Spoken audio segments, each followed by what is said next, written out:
The rifle's crack split the Montana dawn, and Tabitha Wilson didn't flinch. She'd buried her father 3 months ago, inherited his land, and with it, every man's assumption that she'd fail. Jasper Holloway wanted her ranch, wanted her broken, desperate, gone. But she stood her ground, barrel smoking, while his hired guns scattered like crows. She didn't know the stranger watching from the ridge would change everything. She didn't know he carried secrets darker than the coming storm. Stay with me until the end of this story, and drop a comment with your city so I can see how far this tale has traveled. The wind came hard across the Montana grasslands that morning, carrying the scent of sage and distant rain. Tabitha Wilson stood on the porch of the Wilson Ranch homestead, her father's Winchester resting easy in the crook of her arm like it had grown there. 3 months. 3 months since they'd lowered Thomas Wilson into the hard ground, since the preacher had spoken words that meant nothing, since every rancher and shopkeeper in Bitterroot Valley had started the whispered countdown to her failure. She was 26 years old, unmarried, and according to every man within 100 miles, hopelessly out of her depth. They could all go to hell. The fence line stretched before her in the early light, posts her father had set with his own hands, wire he'd strung with her help since she was tall enough to hold the stretcher. Beyond it, the land rolled in waves of gold and green toward the mountains, 2,000 acres of the most beautiful country God ever made. Her country now. Her responsibility. Her fight. Miss Wilson. She turned to find Caleb, her only remaining ranch hand, approaching from the barn. He was pushing 60, weathered as old leather, and one of the few men who'd stayed after her father died. The others had drifted off within weeks, unwilling to take orders from a woman, no matter how well she paid or how much she knew about cattle and horses. "Fences are holding on the South Range," he reported, pulling off his hat. "But we're going to need more hands come roundup time. Can't work 2,000 acres with just the two of us and Billy." Billy was Caleb's nephew, barely 16 and green as spring grass, but willing. It still wasn't enough. "I know," Tabitha said. "I've been into town twice this week looking for men. They hear a woman's doing the hiring, they suddenly remember other obligations." Caleb's jaw tightened. "It ain't right." "Right's got nothing to do with it." She checked the rifle's load out of habit, thumbing the cartridges. "How's the water situation?" "Creek's running good, but someone cut the fence on the west section again last night. Cattle scattered halfway to the ridge before Billy found the gap." Tabitha's hand stilled on the rifle. "Same place as before?" "Yep, right where our land borders Holloway's grazing lease." There it was. The name that had hung over everything since her father's death like a circling vulture. Jasper Holloway, son of Edmund Holloway, who owned the Bitterroot Valley Bank and half the businesses in town. Jasper, who'd made 3 offers for her land in 3 months, each one delivered with a smile that didn't reach his eyes and numbers that were barely above insulting. The last time, 2 weeks ago, the smile had disappeared entirely. "You're making a mistake, Miss Wilson," he'd said, standing in her yard like he owned it already. "A woman alone can't run this place. It's not a question of if you'll fail, but when. And when you do, I'll be here. But my price will be considerably lower." She'd told him to get off her property. He'd tipped his hat and ridden away, but something in his eyes had promised this wasn't finished. "He's testing us," Tabitha said now, her voice hard. "Seeing what we'll tolerate." "Want me to ride over there? Have a word?" "No." She knew what a word would turn into, and Caleb was too old for that kind of trouble. "We fix the fence and watch it closer. He wants to escalate. Let him make the first real move." "Miss Tabitha." "That's the end of it, Caleb." He nodded, but the worry didn't leave his face. "Your father wouldn't want you dealing with this alone." "My father taught me to handle my own problems." She softened slightly. "But I appreciate the concern. Now let's get that fence repaired before we lose any more cattle." She spent the morning riding fence line, her horse picking its way carefully along the rocky terrain while she examined every post and wire. The cut section was obvious, clean slices through the wire, done with intent. Holloway's work, or men he'd paid. It was small-scale harassment now, but it could grow worse. She'd heard stories of other lone ranchers being driven off their land through escalating accidents and pressure. By noon, she'd repaired the fence and was heading back toward the house when she saw the rider. He came from the north, following the main road that wound up from town. Even at a distance, she could tell he was a stranger, something in the way he sat his horse, the careful pace, the way his eyes seemed to track across the landscape with methodical attention. Tabitha's hand moved instinctively toward the rifle in her saddle scabbard, then stopped. Broad daylight, open ground. If he meant trouble, he was going about it the wrong way. Still, she altered her course to intercept him, making sure she had the high ground and the sun at her back. The stranger saw her coming and reined in, waiting. As she drew closer, she took his measure. Tall, lean, maybe 30 or a few years past it. Dark hair that needed cutting. Blue eyes that watched her with what seemed like equal parts caution and curiosity. His clothes were worn but well-maintained, his horse was good quality, and there was a confidence in how he carried himself that spoke of experience. Not a drifter. Something more. "You're on Wilson land," she called when she was close enough. "Yes, ma'am." His voice was low, roughened by wind and distance. "That would be you, I take it?" "It would." "What's your business here?" "Looking for work." He nodded toward the south range. "Saw your herd from the ridge. Fine cattle, but you look light on hands for a spread this size." Direct. She appreciated that, even as she kept her guard up. "What makes you think I'm hiring?" 2,000 acres, prime grazing, one man old enough to be drawing a pension, and a kid who's still learning which end of a horse kicks. He said it without judgment, just observation. "You're hiring, or you should be." Tabitha felt a spark of irritation at his presumption, mixed with grudging respect for his accuracy. "You know cattle?" "Born to it. Worked ranches from Texas to Wyoming. Can break horses, repair tack, handle a branding iron, can read and write, if bookkeeping needs doing. Can shoot, if that becomes necessary." He paused. "Name's Flynn Garrett." "That's supposed to mean something to me?" "No, ma'am, just a name." But something flickered in his eyes, too quick to read. She studied him in silence. She needed hands desperately. Roundup was 6 weeks away, and with just Caleb and Billy, it would be impossible. This man looked capable, spoke intelligently, and wasn't bothered by the fact that she'd be his boss. Those were 3 things she couldn't afford to dismiss lightly. But she'd learned to trust her instincts, and those instincts were sending mixed signals. Everything about Flynn Garrett seemed straightforward, but there was something underneath. A careful quality to his words, a watchfulness that went beyond normal caution. "Where'd you work last?" she asked. "Cattle outfit outside of Laramie. 6 months. Before that, various places." "Why'd you leave Laramie?" "Contract work. Time was up, so I moved on." "References?" "Left them in Laramie. Can wire for them if you need." That would take weeks. She didn't have weeks. "You understand I'm the boss here," she said flatly. "My ranch, my rules, my decisions. You got a problem taking orders from a woman? Ride on now and save us both the trouble." Something that might have been approval crossed his face. "Yes, ma'am. Wouldn't be here if that was a problem." 30 a month and found, she said, naming a fair wage. "You bunk in the ranch house with Caleb and Billy. Meals included. You pull your weight, you keep your job. You don't, you're gone. Clear?" "Clear." "When can you start?" "Right now, if you need." She needed. God, did she need. But caution made her add, "You carrying?" He opened his coat carefully, showing a Colt 45 on his hip, worn but well-maintained. "Usually. Dangerous country for going unarmed." "It is. But we're not running a war here, Mr. Garrett. That stays holstered unless I say different or you're hunting for the pot. Understood?"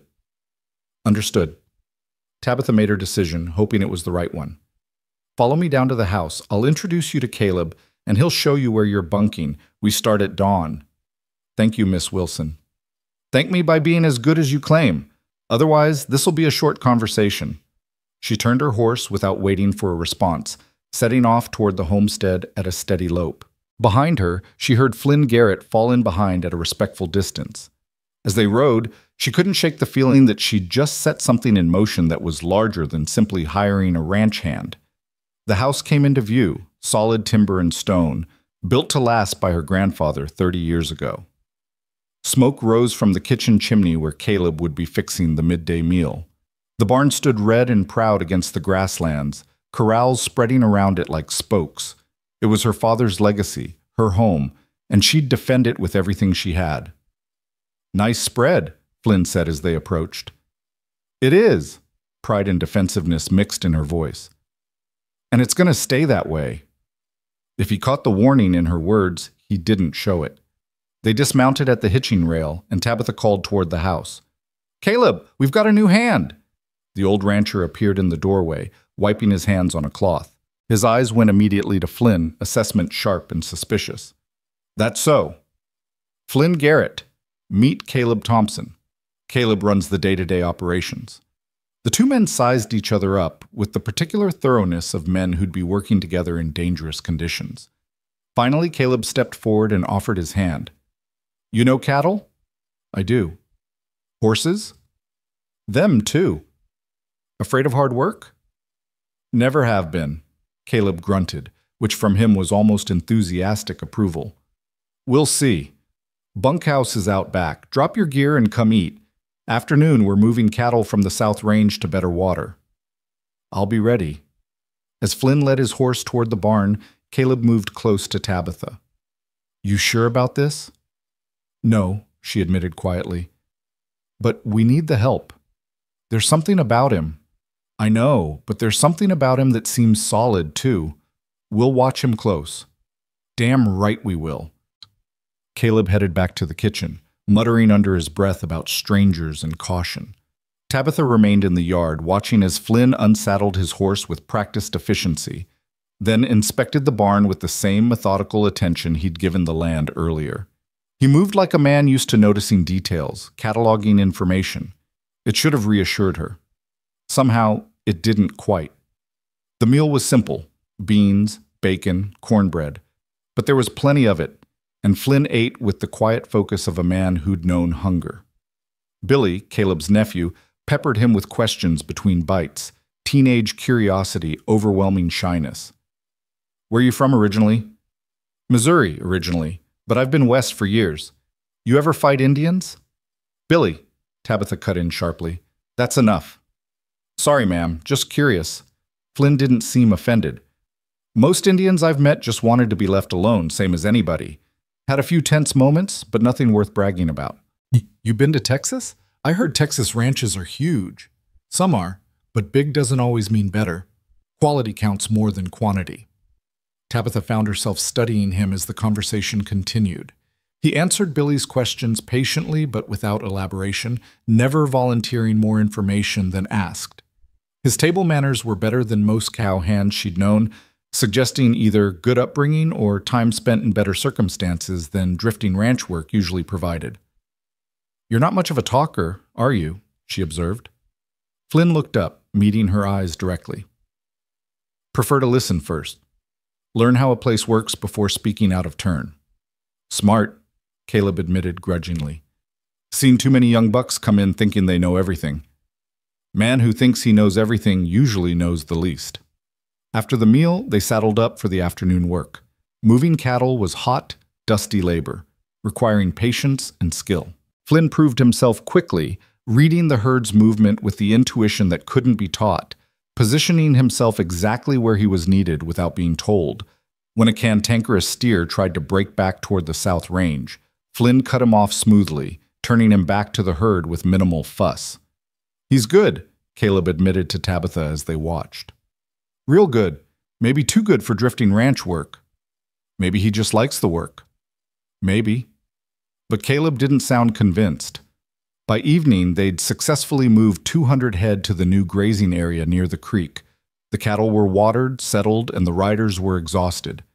As the sun painted the mountains gold and red, they rode back to the ranch in comfortable silence. That night, after a supper of stew and more cornbread, Tabitha sat on the porch with her father's journal, recording the day's work as he'd taught her. She was aware of Flynn in the bunkhouse, visible through the open door as he organized his gear with military precision. Every possession seemed to have its exact place, everything arranged for maximum efficiency. Former soldier, she wondered. That would explain some things: the discipline, the watchfulness, the way he carried himself. "Miss Wilson?" She looked up to find him approaching, hat in hand. "Something wrong, Mr. Garrett?" "No, ma'am. Just wanted to thank you for the opportunity, and to say—" He hesitated, choosing words carefully. If you're having trouble with neighbors or anyone giving you grief about running this place alone, I'm handy in more ways than just cattle. That's so. Just want you to know, some men don't like seeing a woman succeed. If they make that your problem, you've got backup. It was the longest speech she'd heard from him and the most direct. Tabitha set down her journal. I appreciate that, but I've handled trouble before. I don't doubt it. Offer stands regardless.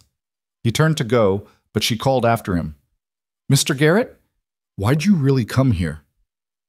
He stopped, and for a long moment she thought he wouldn't answer. When he did, his voice was quiet. Maybe I got tired of drifting. Maybe I wanted to work for someone who'd earned their place instead of inheriting it through luck or force. Maybe, he met her eyes. I just liked the look of the land and the woman defending it. Before she could respond, he continued toward the bunkhouse, leaving her alone with the journal and a confusion of thoughts she didn't have time to untangle. The next days fell into a rhythm. Flynn proved himself repeatedly, fixing things before he was asked, anticipating problems, working dawn to dusk without complaint. He was good with horses, better with cattle, and Caleb gradually shifted from suspicious to grudgingly respectful. Still don't quite trust him, the old rancher confided to Tabitha a week after Flynn's arrival. But I can't fault his work. That's all we need from him, Tabitha replied. But it wasn't quite true, and she knew it. Flynn Garrett was becoming part of the ranch's fabric faster than any hand she'd known. Billy followed him around like a puppy, soaking up knowledge. The horses responded to him with unusual trust. Even the work itself seemed to flow more smoothly with him present. And then Jasper Holloway came calling. It was a Wednesday, 9 days after Flynn's arrival. Tabitha was in the barn checking on a mare who'd been acting colicky when she heard horses in the yard. Not the sound of friends arriving. Too many, too aggressive. She grabbed her rifle and stepped into the sunlight. 5 riders. Jasper Holloway in the lead, dressed like he was going to a church social instead of visiting a working ranch. 4 men behind him, hard-faced and armed. Not cowboys. Hired guns. Miss Wilson, Jasper called cheerfully, as if he'd brought good news. Lovely afternoon, isn't it? State your business, Holloway. Now, is that any way to greet a neighbor? He dismounted, his men staying in their saddles. I've come with a proposition. I'm not interested. Hear me out. He approached with that confident smile, stopping just close enough to be presumptuous. I've been doing some checking. Your father owed the bank money when he died. Not much, but some. And I've been reviewing the terms of that loan. That loan was paid off, Tabitha cut in. 3 days after the funeral, I have the receipt.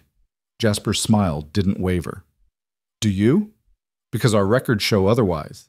In fact, our records show escalating interest that now totals, he pulled a paper from his pocket, nearly $3,000. The world seemed to tilt. $3,000. It might as well have been $3 million. That's a lie. That's our records. He shrugged. Now, I'd hate to see you lose this place over a paperwork dispute. So I'm prepared to be generous.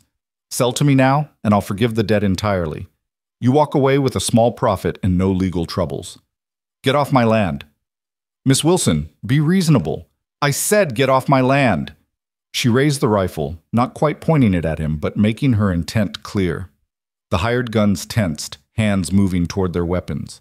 The moment balanced on a knife edge, tension crackling like lightning before a storm. You're making a mistake, Jasper said softly, his smile finally fading. A very serious mistake. Only mistake I made was being polite this long. You've got 10 seconds to be gone, or I start shooting.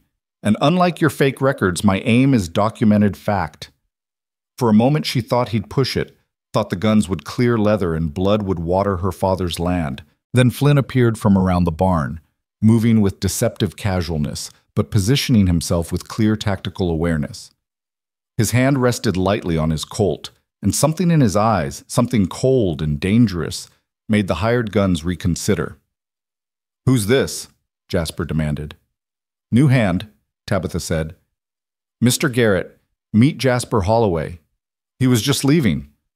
Flynn nodded slightly, never taking his eyes off the hired guns. Seems like a good idea. The moment stretched. Then Jasper mounted his horse with deliberate slowness. This isn't over, Miss Wilson. You've got 2 weeks to reconsider before I take this to court. And trust me, you won't like how that turns out." They rode off in a cloud of dust and implied threats. Tabitha didn't lower the rifle until they disappeared from view. Then her hands started shaking. "You all right?" Flynn asked quietly. "Fine." "That was well handled." "He's lying." She turned to face him, anger and fear mixing in her voice. "That debt was paid. I have the receipt in my father's papers. This is a setup." "Probably. Men like Holloway usually have lawyers who can make numbers dance any way they want." He paused. "But you said you have the receipt?" "Yes, in the house." "Mind if I take a look?" She wanted to refuse, to keep her business private, but something in his tone, professional interest rather than nosiness, made her nod. They walked to the house together, and she retrieved the strongbox where her father had kept important papers. The receipt was there, clear as day. Payment in full to Bitterroot Valley Bank, dated 3 days after Thomas Wilson's funeral. Witnessed and stamped.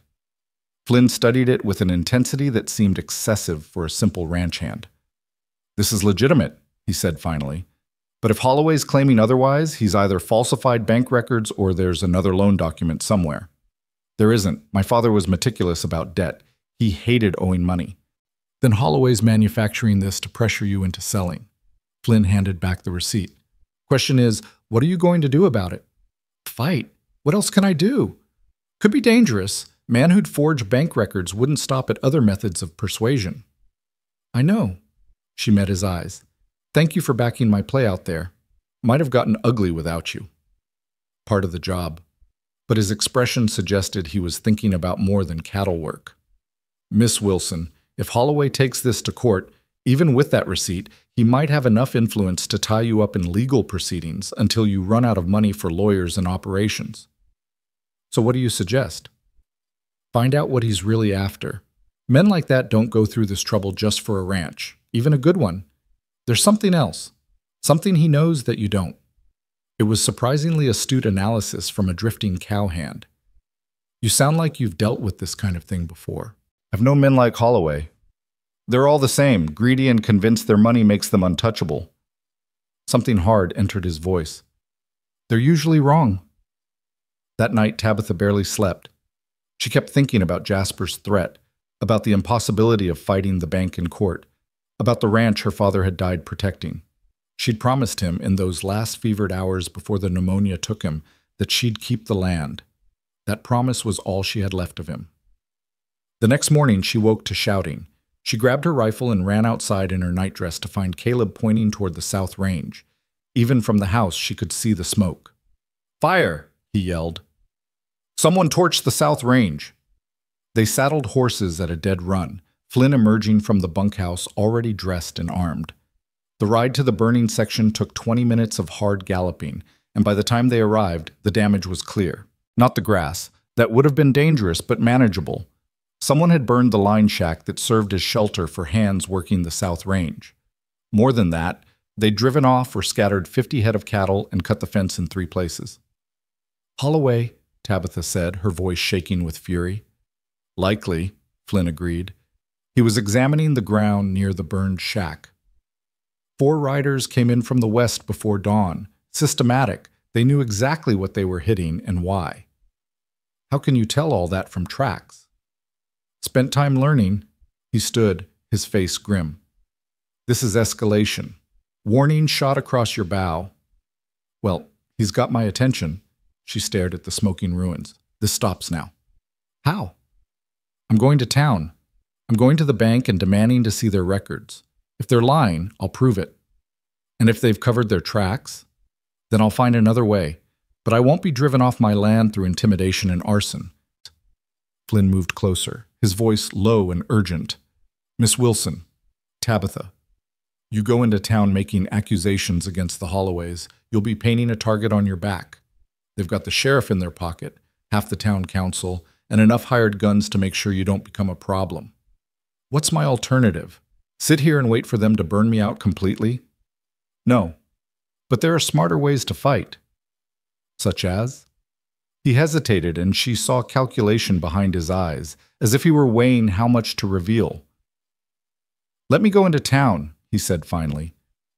I can ask questions without drawing the same attention. Find out what Holloway's really after, who's helping him, whether there's anyone in town who might stand with you. You've been here less than 2 weeks. Why would anyone tell you anything? Because I'm nobody, just a drifting ranch hand. Men talk around people they don't think matter. His eyes met hers. Trust me. There was that phrase again. Trust. She barely knew this man, had no real reason to believe he was anything more than he claimed. But something in how he'd handled Holloway's visit, the way he'd analyzed the fire site, suggested capabilities beyond normal ranch work. All right, she decided, but I'm coming with you. That defeats the purpose. My ranch, my fight, Mr. Garrett. We do this together or not at all. A smile ghosted across his face. Yes, ma'am. They rode for town at midday, leaving Caleb and Billy to round up the scattered cattle and start fence repairs. The road wound through grasslands and across a shallow creek before climbing toward Bitterroot, a town that had grown up around the bank and the land office and the railroad's promise of eventually pushing through to the mining camps. The town was busy with afternoon activity, freight wagons, riders, townspeople going about their business. But Tabitha felt eyes on her as they rode down Main Street. Whispers followed in their wake. The woman who thought she could run a ranch. The Wilson girl who wouldn't accept reality. They tied their horses outside the bank, a brick building that represented Edmund Holloway's pride. Flynn paused before they entered. Let me do most of the talking, he said quietly. It's my debt. Exactly. Which means you're emotional about it. Let me be the disinterested party asking questions. You'll get better answers. It went against her instincts, but she nodded. They entered together. The bank was cool and dim after the bright street. A clerk looked up from behind the counter, his expression shifting from professional welcome to something cooler when he recognized Tabitha. Miss Wilson, Mr. Holloway is expecting you? No, but I need to speak with someone about my father's loan records. I'm afraid Mr. Holloway isn't available at the moment. Then find someone who is, Flynn cut in, his voice pleasant but firm. Miss Wilson has questions about discrepancies in bank documents. Seems like something that should be addressed promptly. The clerk hesitated, clearly caught between routine dismissal and the presence of this stranger who spoke with unexpected authority. I'll see if Mr. Edmund Holloway can see you. He disappeared into the back offices. Tabitha paced, nerves stretched tight. Flynn stood still, watching everything. The other clerk sorting papers, the guard by the vault, the layout of the building. You're doing that thing again, she murmured. What thing? Looking at everything like you're cataloging it, memorizing it. Old habit. What kind of habit? Before he could answer, the clerk returned with Edmund Holloway himself. Where his son was handsome and practiced, the elder Holloway was distinguished and cold. His eyes swept over Tabitha with barely concealed contempt before settling on Flynn with calculation. Miss Wilson, I understand you have questions about your late father's accounts. Your son claims there's an outstanding debt of $3,000. I have a receipt showing the loan was paid in full. I want to see your records. Our records are proprietary, Miss Wilson. Then this receipt is proof you're lying. She pulled the document from her pocket. Edmund took it, examined it briefly, and smiled. This receipt is for a different loan, Miss Wilson, a smaller amount, which was indeed paid. The larger debt, for ranch improvements made last year, remains outstanding. There was no second loan. There was. Your father signed the papers himself last August. I can show you his signature if you'd like. She felt the ground shifting under her. I want to see those papers. I'm afraid they're in our secured files, but I assure you they're quite legitimate. He handed back the receipt. My son made you a generous offer. I suggest you accept it before the situation becomes more complicated. You mean before you burn down more of my property? The words burst out before she could stop them. Edmund's expression didn't change. I have no idea what you're referring to. If you're experiencing difficulties with vandals, perhaps you should speak to Sheriff Cooper. Though I must say, a woman alone trying to run such a large operation does seem to invite trouble. Flynn stepped forward. Seems convenient, doesn't it? Mysterious loan appears same time someone starts causing problems for Miss Wilson. Makes a man wonder about timing. And who are you exactly? Flynn Garrett. I work for Miss Wilson. A hired hand. Edmund's tone made it clear what he thought of that. Miss Wilson, I've tried to be patient with you. I've tried to be generous, but my patience has limits. You have 14 days to arrange payment or accept our offer to purchase. After that, we'll have no choice but to foreclose. Based on a loan that doesn't exist. Based on legally documented debt. Good day, Miss Wilson. It was a dismissal. Tabitha wanted to argue, to demand proof. But Flynn's hand on her arm was gentle but insistent. They left the bank together, emerging into sunlight that seemed too bright after the building's cool shadows. He's lying, she said as soon as they were out of earshot. Yes. But if he has forged papers with my father's signature, then it's his word against yours, and he owns the bank. Flynn's jaw was tight. But forgery is a serious crime. If we can prove it, he goes to jail regardless of his influence. How do we prove it? We'd need those papers, the originals, and we'd need someone with expertise in detecting forgeries. You mean someone like a lawman? She stopped walking, studying him. Who are you really, Flynn Garrett? For a moment she thought he'd deflect again, give her another carefully crafted non-answer. But something in his expression shifted, as if he'd made a decision. Let's talk somewhere private. They ended up in the hotel restaurant, a corner table where they could speak without being overheard. Flynn ordered coffee, neither of them drank, and then he leaned forward, his voice low. I'm not just a drifting ranch hand, he said. Though I am all the things I claimed, I know cattle and horses. I can do the work. But I came to Bitterroot Valley for a specific reason. Tabitha's heart was hammering. What reason? I'm investigating Edmund and Jasper Holloway for land fraud. They've been running schemes across Montana for 3 years, forging documents, intimidating property owners, forcing sales, then flipping the land at huge profits. Some of it goes to legitimate buyers. Some goes to a railroad company that's planning a route through this valley. She stared at him. You're a lawman. U.S. Marshal working undercover. I've been tracking the Holloway's operation for 6 months. When I heard about your father's death and Jasper's immediate interest in your land, I suspected it fit the pattern.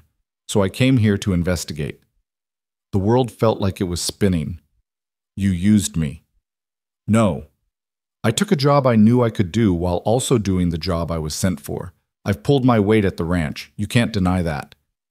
But you lied. You let me think you were just someone who needed work. Which was also true. His eyes were steady on hers. Tabitha, I'm sorry for the deception, but if I'd come in as a marshal, the Holloways would have buried all their evidence and you'd have lost your ranch anyway. This way I can help you and complete my investigation. Help me how? By getting proof. By finding those forged documents and other evidence of their schemes. By making sure when we move against them, it sticks. We? You and me. If you'll still have me. He paused. I understand if you want me gone, but Tabitha, Miss Wilson, they're going to take your ranch unless someone stops them, and right now I'm the best chance you have. She wanted to be angry, wanted to throw his deception in his face and send him packing, but the cold, practical part of her that had kept the ranch running for 3 months knew he was right. What do you need from me? She asked finally. Relief crossed his face. Keep doing what you're doing, run your ranch, defend your property, but let me do my job too. I need to get inside that bank, examine their files. I need to find out who else they've targeted, build a case that a judge can't ignore. How long will that take?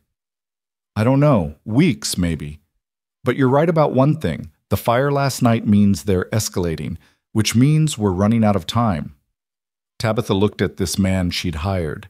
This stranger who'd turned out to be something else entirely. You said you came here because you suspected my land fit their pattern. What makes it special? Why this ranch in particular? Flynn pulled a folded map from inside his coat, spreading it on the table. The railroad's planned route comes right through this valley. Most of it crosses public land or territory they've already bought. But there's a section here, he pointed to a line that ran directly through the Wilson Ranch, where your property is the only path that doesn't require expensive bridges or tunneling. With your land, the railroad saves maybe $500,000 in construction costs. And the Holloways know this. They're business partners with the railroad company. They've been quietly buying up the route for 2 years, getting parcels cheap through intimidation and fraud, then selling high to the railroad. Your father's death gave them an opening they couldn't resist. The scale of it was staggering. Her father, her land, her entire life reduced to a line on a map and a calculation of profit. They killed him, she said quietly. What? My father. He died of pneumonia, but he was strong. He shouldn't have. If they knew about this railroad route, if they needed the land. Her voice broke. Did they kill him? Flynn's hand covered hers on the table, warm and solid. I don't know, but I promise you, I'll find out. And if they did, they'll answer for it. It wasn't comfort, exactly, but it was something, a promise of justice from someone who seemed capable of delivering it. All right, she said. What do we do next? You go back to the ranch. Secure what you can, watch for more trouble. I'm going to stay in town tonight, do some quiet investigating. Alone? I work better alone. And if something happens to me, you need to be safe at the ranch. Nothing better happened to you, Mr. Garrett. I just got you broken in as a ranch hand. A smile flickered across his face. Yes, ma'am. They left the hotel separately. Flynn to begin his investigation. Tabitha to ride home with her head spinning and her world fundamentally changed. The man she'd hired was a U.S. Marshal. Her land was wanted for a railroad route. The Holloways were criminals. Her father might have been murdered. It was almost too much to process. As she rode through the afternoon heat, watching the familiar landscape roll past, she realized something else. She wasn't entirely sorry about Flynn's deception. Yes, he'd lied about who he was, but he'd also worked hard, treated her with respect, and was now offering to help save everything she cared about. That had to count for something. Back at the ranch, she found Caleb and Billy had made good progress on the fence repairs. The scattered cattle were mostly rounded up, though they'd lost 3 that had wandered too far or been stolen outright. How'd it go in town? Caleb asked. About as expected. Holloways are claiming there's a second loan showing papers I never saw. That's horseshit. Yes, but proving it's another matter. Where's Garrett? Stayed in town, following up on some things. She couldn't tell Caleb the truth, not yet. The fewer people who knew Flynn was a marshal, the safer everyone was. He'll be back tomorrow. That night, alone in the house with the wind whistling through the gaps in the walls and the darkness pressing close, Tabitha sat at her father's desk and opened his journal. She'd been reading it in pieces since his death, reluctant to finish, as if reading the last page would mean losing him completely. Tonight, she turned to the final entries. August 15th, 1877.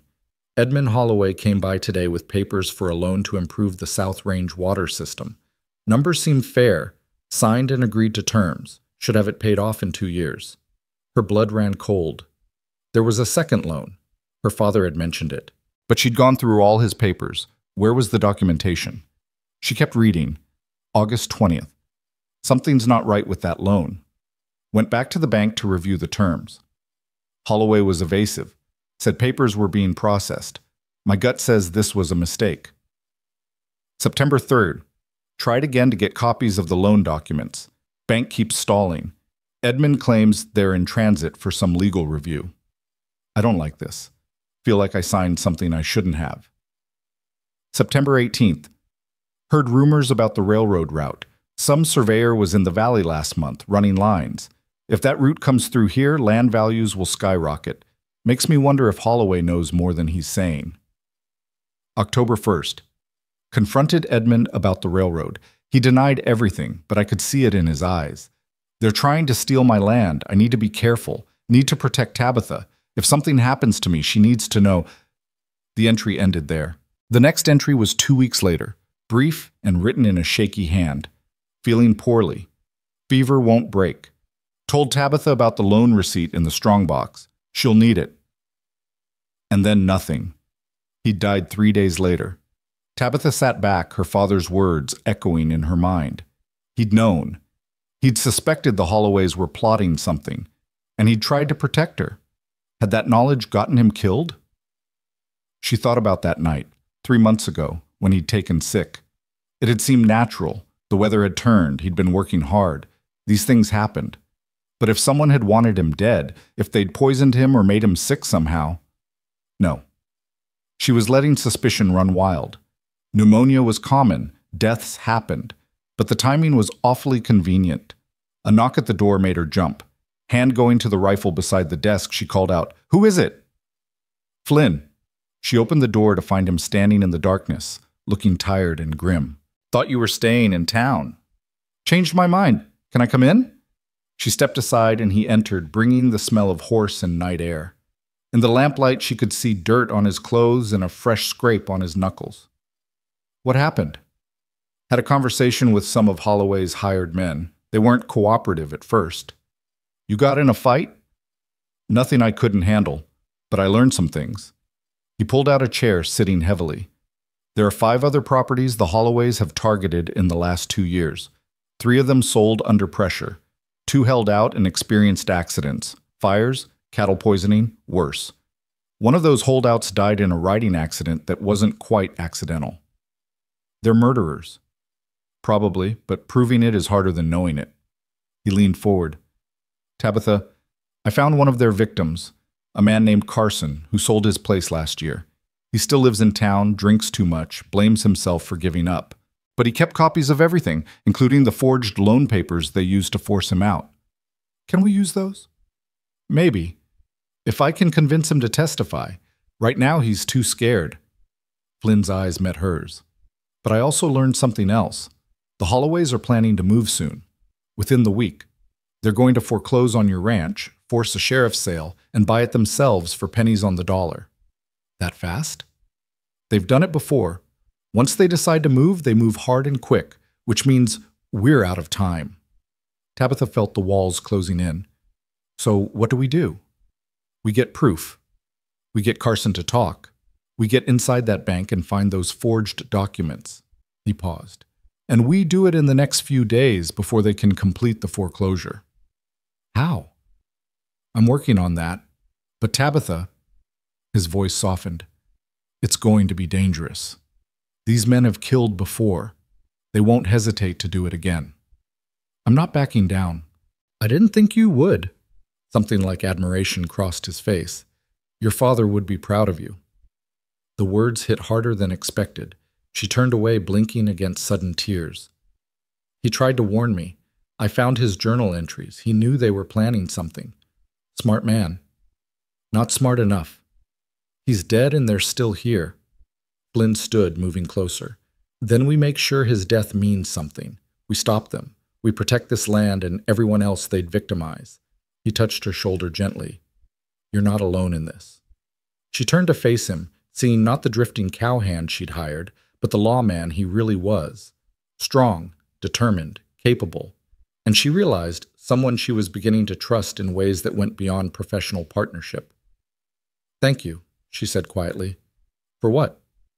"For being here. For helping. For," she gestured helplessly, "for being someone who stays." Something shifted in his expression. "I'm not going anywhere, Tabitha. Not until this is finished. And maybe—" He stopped, seeming to catch himself. "Maybe we should get some sleep. Tomorrow's going to be a long day." He was right, but as he turned toward the door, she called after him. "Flynn?" "Yes?" "When this is over, when we've stopped the Holloways and saved the ranch, what happens to you? Where do you go?" He was quiet for a long moment. "I don't know," he admitted. "Haven't thought that far ahead." "Maybe you should." Their eyes met across the dim room, and something unspoken passed between them. Then Flynn nodded and left, closing the door softly behind him. Tabitha stood alone in the lamplight, listening to his boots on the porch boards, feeling the weight of everything they faced pressing down on her shoulders. But mixed with the fear and anger was something else, something that felt almost like hope. She wasn't fighting alone anymore. Outside, the Montana night stretched vast and star-scattered over the land her father had loved, the land she'd sworn to protect. Somewhere in the darkness, enemies plotted and schemed. But here, in this house, in this moment, she had an ally, a partner, someone who'd revealed his secrets to help her and asked nothing in return except the chance to finish his job. Tomorrow would bring new battles. The Holloways would make their move, and she'd have to be ready. But tonight, for the first time since her father died, Tabitha Wilson didn't feel quite so alone. Dawn came cold and clear, painting the mountains in shades of rose and gold.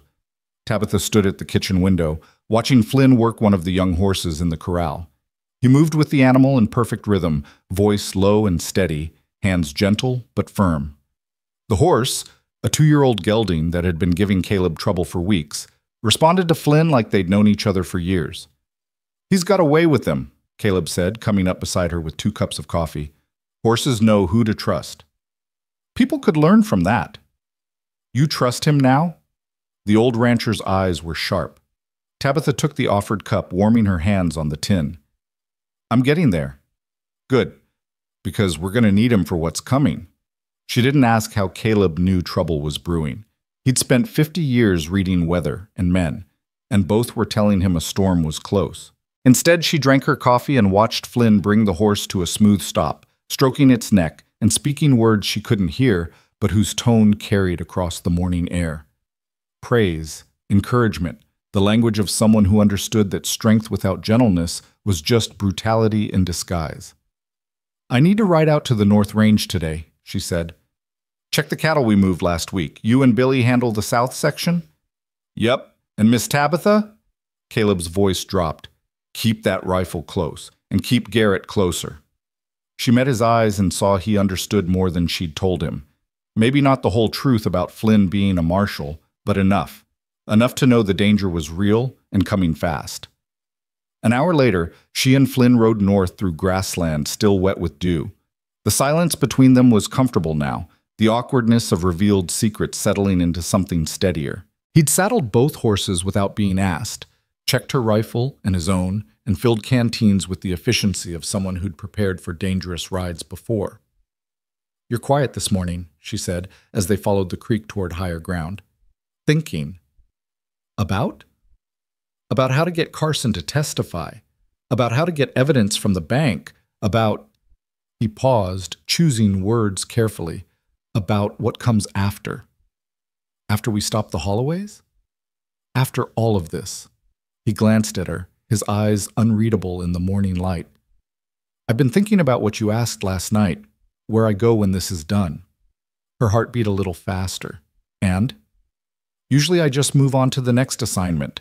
Next town, next case, next problem to solve. That's how it's been for 3 years." He was quiet for a moment, watching the mountains. "But this feels different." "Different how?" Before he could answer, movement on the ridge above them caught both their attention. 3 riders silhouetted against the sky, too far to identify but close enough to be watching. "Friends of yours?" Flynn asked, his hand already moving toward his rifle. "No." They watched the riders watching them. The moment stretched, tension building like thunder before lightning.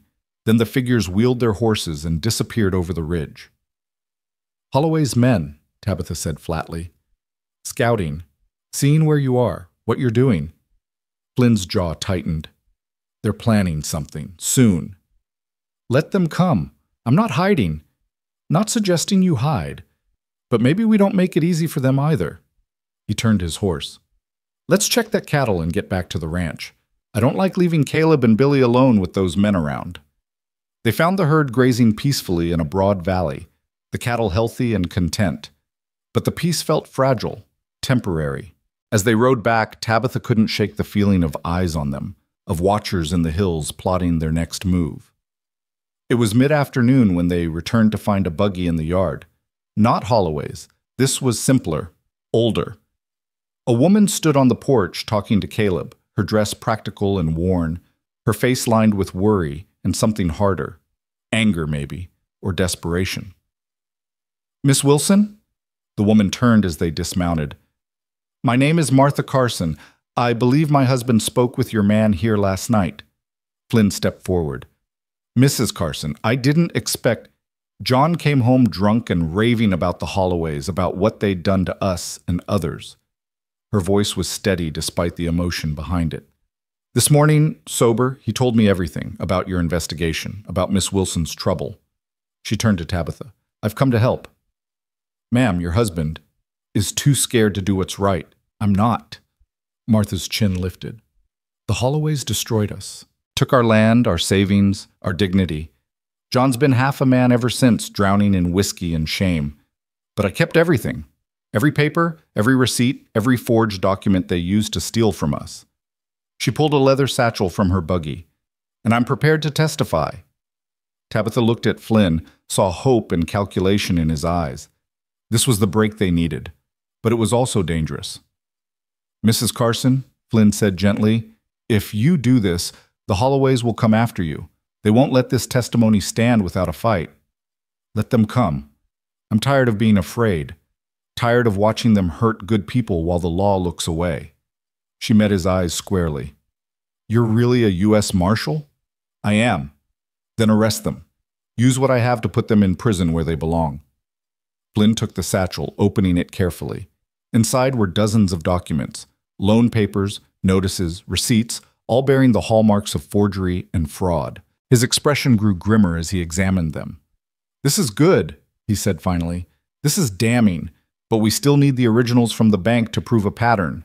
And we need to move fast before they can destroy evidence or disappear.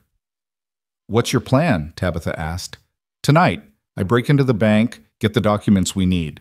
Meanwhile, Mrs. Carson, you need to be somewhere safe. They don't know you've come forward yet, but once they do, she can stay here, Tabitha interrupted. We've got room, and we can protect her. Martha looked between them, reading the determination in their faces. All right, but I want to help. I'm done sitting on the sidelines. You are helping, Flynn assured her. This evidence you've brought, it changes everything. They spent the afternoon planning. Flynn would enter the bank after dark, using skills Tabitha suspected he'd learned in less official capacities than his marshal's badge suggested. He'd need an hour, maybe two, to find and photograph the relevant documents. Meanwhile, Tabitha, Caleb, and Billy would guard the ranch and Mrs. Carson, ready for trouble. They might use this as an opportunity to hit the ranch, Flynn warned. If they see me in town, they might figure you're vulnerable. Then they'll learn different, Caleb said, checking his shotgun with practiced ease. As evening approached and Flynn prepared to leave, Tabitha found herself on the porch again, watching him saddle his horse. The sun was sinking toward the mountains, painting the sky in violent shades of red and orange. Be careful, she said. He looked up, something soft in his expression. Always am. Flynn. She hesitated, then pushed forward. What you said this morning, about this feeling different. What did you mean? He finished tightening the cinch before answering. I meant that usually I can leave a place without looking back. Do the job, move on, forget the faces and names. He turned to face her fully. But I don't think I'm going to forget this place. Or you. Her breath caught. Is that a problem? I don't know yet. He moved closer, and she was suddenly aware of how tall he was, how solid. Might be the opposite of a problem, but right now we've got work to do. Can we... He gestured vaguely. Figure this out after.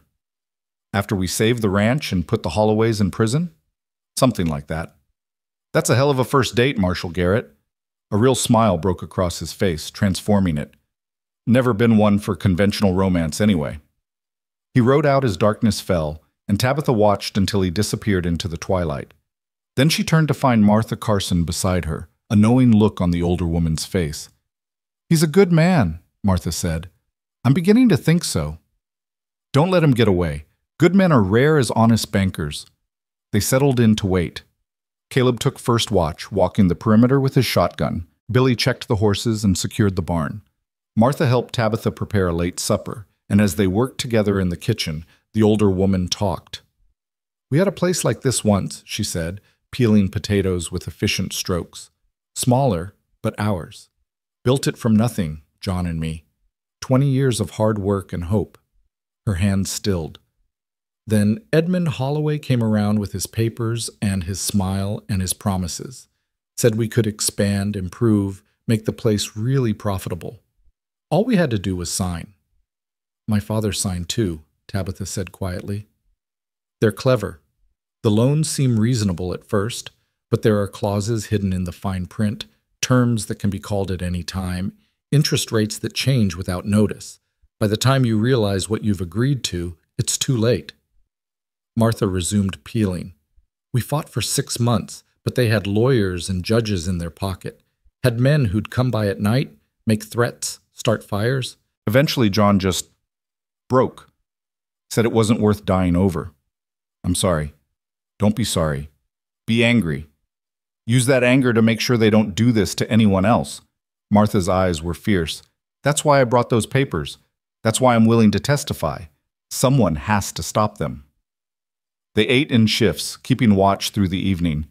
The ranch was quiet under a rising moon, almost peaceful, but Tabitha couldn't shake the tension coiled in her stomach, the certainty that something was coming.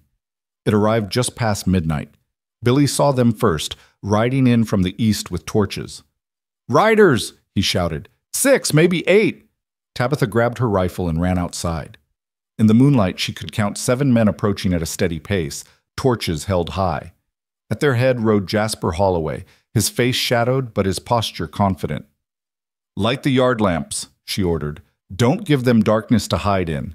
Caleb moved quickly, lighting the large oil lamps they kept for night work. Warm light flooded the yard, pushing back shadows. Billy took position by the barn, his rifle trained on the approaching riders. Martha appeared with a shotgun Tabitha hadn't known she possessed, taking cover behind a water trough. The riders stopped at the edge of lamplight. Jasper walked his horse forward alone. "Miss Wilson," he called out, "I've come to serve notice. Tomorrow morning, the bank will begin foreclosure proceedings on this property. I suggest you start packing." "You can suggest whatever you want, Holloway. Doesn't mean I'm listening. This is your last chance to do this the easy way. Sell now, walk away with something, or wait until the sheriff throws you off with nothing but the clothes on your back. Your sheriff doesn't scare me, and your fake papers won't hold up in court. My papers are entirely legitimate. Your father's signature, properly witnessed and notarized." And Jasper's smile was visible even in the lamplight. "But if you'd like to contest it, feel free to hire a lawyer. Of course, that will take money you don't have and time you don't have. By then, the land will be mine." "You mean the railroads?" The smile faltered. "I don't know what you're talking about." "Yes, you do. And so does everyone else now. Your whole scheme is coming apart, Jasper. U.S. Marshals investigating your father's operation. Got testimony from people you've swindled. Got evidence of forgery and fraud." She was bluffing partially, but his reaction told her the arrow had struck home. "It's over." "You're lying," but uncertainty had crept into his voice. "Am I? Where do you think my new ranch hand is right now, the one who backed my play when you were here before?" She took a gamble. "He's getting warrants. By morning, you and your father will be in federal custody." The men behind Jasper shifted nervously. Hired guns were loyal until federal charges entered the picture. Then they tended to develop sudden memory problems and urgent business elsewhere. "You're bluffing," Jasper said, but he was backing his horse away. "Test me. Come onto my property. See what happens." For a long moment, violence hung in the air like smoke. Then one of the hired men turned his horse and rode off into darkness. Another followed. Within seconds, only Jasper and 2 others remained. "This isn't over," Jasper snarled. "Yes, it is. You just haven't figured that out yet." He wheeled his horse and galloped after his fleeing men, leaving the torches burning in the dirt. As the sound of hoofbeats faded, Tabitha let out a breath she didn't know she'd been holding. "Well played," Caleb said, appearing at her elbow. "But you know they'll be back." "I know, but maybe not tonight." She looked at Martha. "You handle a shotgun well for someone who lost everything. Lost our land. Didn't lose our dignity or our ability to fight." Martha lowered the weapon. "Think your marshal will succeed? If he doesn't, we'll find another way." But privately she was worried. Flynn had been gone for hours now. The bank job should have been finished, unless something had gone wrong. She kept vigil through the small hours, pacing the porch while others rested. The moon tracked slowly across the sky, stars wheeled in their ancient patterns, and still Flynn didn't return. By 3 in the morning, she was fighting panic. Then she heard hoofbeats. One rider, coming fast. She raised her rifle, then lowered it as she recognized Flynn's horse. But something was wrong. He was riding hunched over, one hand pressed to his side. "Flynn!" She ran to meet him as he pulled up in the yard. Even in lamplight, she could see blood on his shirt. "What happened?" "Guard I didn't know about. We had a disagreement." He slid from the saddle, stumbling slightly. "Got the documents, though. In the saddlebag." Caleb appeared, taking Flynn's arm. Get him inside. I'll tend the horse. They half carried him into the house, sitting him at the kitchen table. Martha appeared with water and clean cloth while Tabitha carefully pulled back his torn shirt. The wound was along his ribs, deep enough to bleed heavily, but not life-threatening if they could stop the bleeding and prevent infection. Did you kill him? She asked, pressing cloth against the wound. No, knocked him out. But he'll talk when he wakes up. We need to move fast. Flynn gritted his teeth as she applied pressure. The documents are all there. Forgeries going back 3 years, names, dates, amounts. Enough to put both Holloways in prison for decades. And enough to clear my father's name? More than enough. He was set up from the start. The loan he signed was legitimate, small amount, fair terms. The second loan is pure forgery. Someone copied his signature from the first document. Relief and rage mixed in her chest. So we have them. We do, but... He caught her hand, his grip surprisingly strong for a wounded man. They know someone was in the bank. They'll figure out who. They'll come after us with everything they have. Let them. Tabitha, I'm serious. These men are cornered now. Cornered men do desperate things. Then we'll be ready. She finished bandaging his ribs, her hands gentler than her tone. Rest now. Morning's only a few hours away and we've got work to do. But Flynn caught her hand again as she turned away. Thank you. For what? For trusting me. For fighting. For... He paused, something vulnerable crossing his face. For making this worth more than just another case. She knelt beside his chair, meeting his eyes level. Flynn Garrett, if you die on me before we finish this, I'm going to be very put out.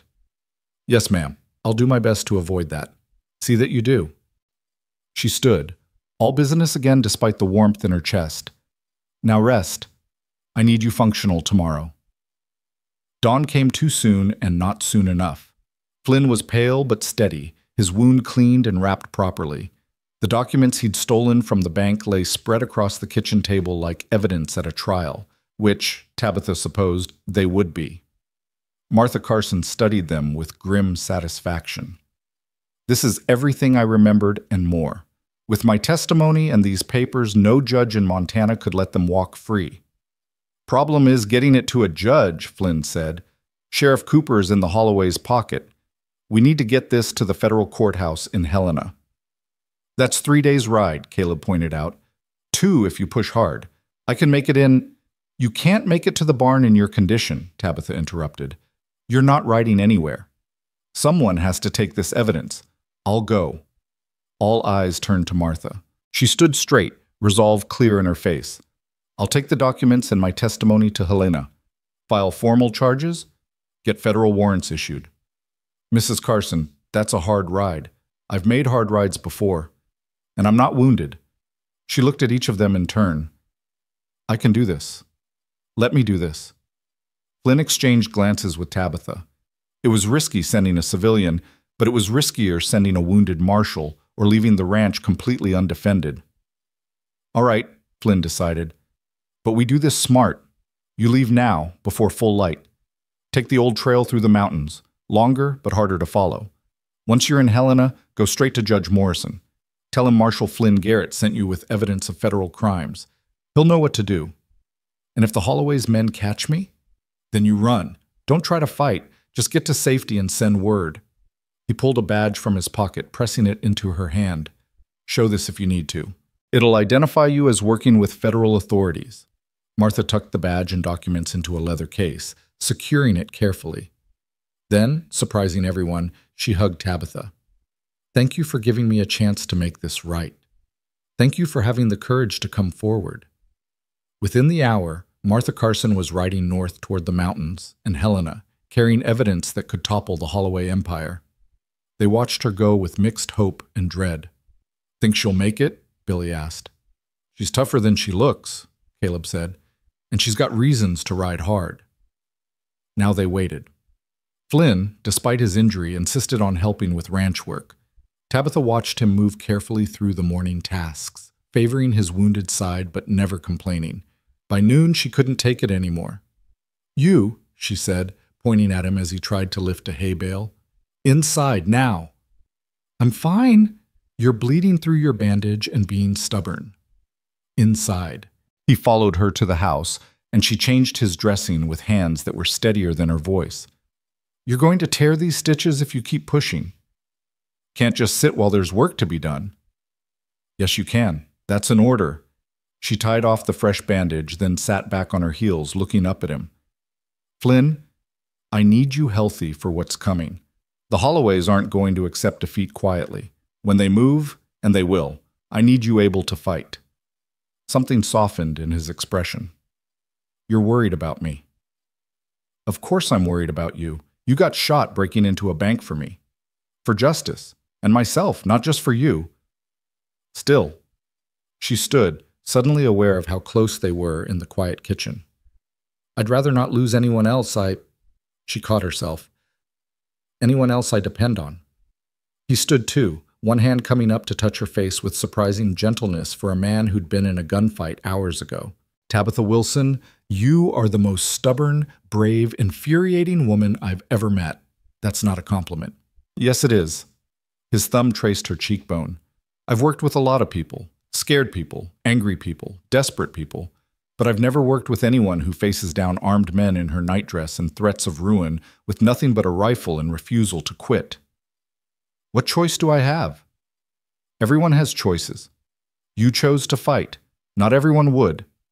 She was very aware of his hand on her face, of the warmth of him close by, of how easy it would be to lean in and close the distance between them. But before she could act on that impulse, Caleb's shout shattered the moment. Riders incoming! From town! They broke apart, Flynn moving toward the window with his hand on his gun despite his injury. Tabitha grabbed her rifle and stepped onto the porch. But these weren't Holloway's men. It was Sheriff Cooper, accompanied by 2 deputies, riding hard and looking official. Miss Wilson, Cooper called, reining up in her yard. I have a warrant for the arrest of one Flynn Garrett, wanted for breaking and entering the Bitterroot Valley Bank. Flynn appeared beside her, his face calm despite the guns pointed their direction. Sheriff? Marshal Garrett, Cooper corrected, pulling another paper from his pocket. I also have a message from the federal courthouse in Helena. Judge Morrison sends his compliments and says your evidence is being reviewed. But until then, you're under arrest for illegal entry and theft. That evidence was obtained in pursuit of federal crimes. So you say. The Holloways say you're a rogue marshal conducting an illegal investigation. Judge Morrison says everyone comes to Helena and sorts this out proper. Cooper's face was apologetic but firm. I got to bring you in, Marshal. Don't make this harder than it needs to be. Tabitha stepped forward, rifle raised. No. Miss Wilson, please. He's wounded and he's on my property. You want him? You go through me. Ma'am, I don't want trouble. Then ride away, Sheriff. Tell the Holloways their games are over. Tell Judge Morrison we'll all come to Helena when we're ready and not before. Cooper looked at his deputies, who looked distinctly uncomfortable with the idea of forcing the issue. Miss Wilson, you're obstructing justice. No, I'm protecting it. Real justice, not the kind your bosses try to buy. She didn't lower the rifle. You want Flynn, you better bring more men and get ready for a war. Because I promise you, this ranch will not surrender to corruption and false charges. The moment balanced on a knife edge. Then Flynn spoke quietly. It's all right, Tabitha. Let me go. No. Yes. He touched her shoulder. This is how it has to work. Evidence goes before the judge. I answer charges. Everything gets sorted legally. Mrs. Carson got the documents to Helena. The process is started. Fighting the sheriff now just makes us look guilty. They could kill you. They won't. Too public now. Too many people watching. He turned to Cooper. I'll come peacefully, Sheriff. But I want your word she's protected while I'm gone. If anything happens to this ranch or Miss Wilson, I'll hold you personally responsible. Nothing will happen, Cooper said. You have my word. Flynn handed over his gun belt, then turned back to Tabitha. For a moment, in front of everyone, he cupped her face with both hands. Trust me, this is going to work out. It better, Flynn Garrett, because I'm not done with you yet. He smiled, quick and bright. Good. Then the sheriff was leading him away, and Tabitha stood on her porch watching another person she cared about ride toward uncertain fate. Caleb appeared beside her. He'll be all right, the old rancher said. You can't know that. No, but I know he's a tough man with right on his side. That counts for something. The days that followed were the longest of Tabitha's life. She threw herself into ranch work, driving herself and the cattle with equal intensity. But at night, alone in her father's house with his journal and her fears, she could barely sleep. Flynn was in the Holloway's town, in their jail, vulnerable to accidents and convenient justice. On the third day, a rider came from Helena.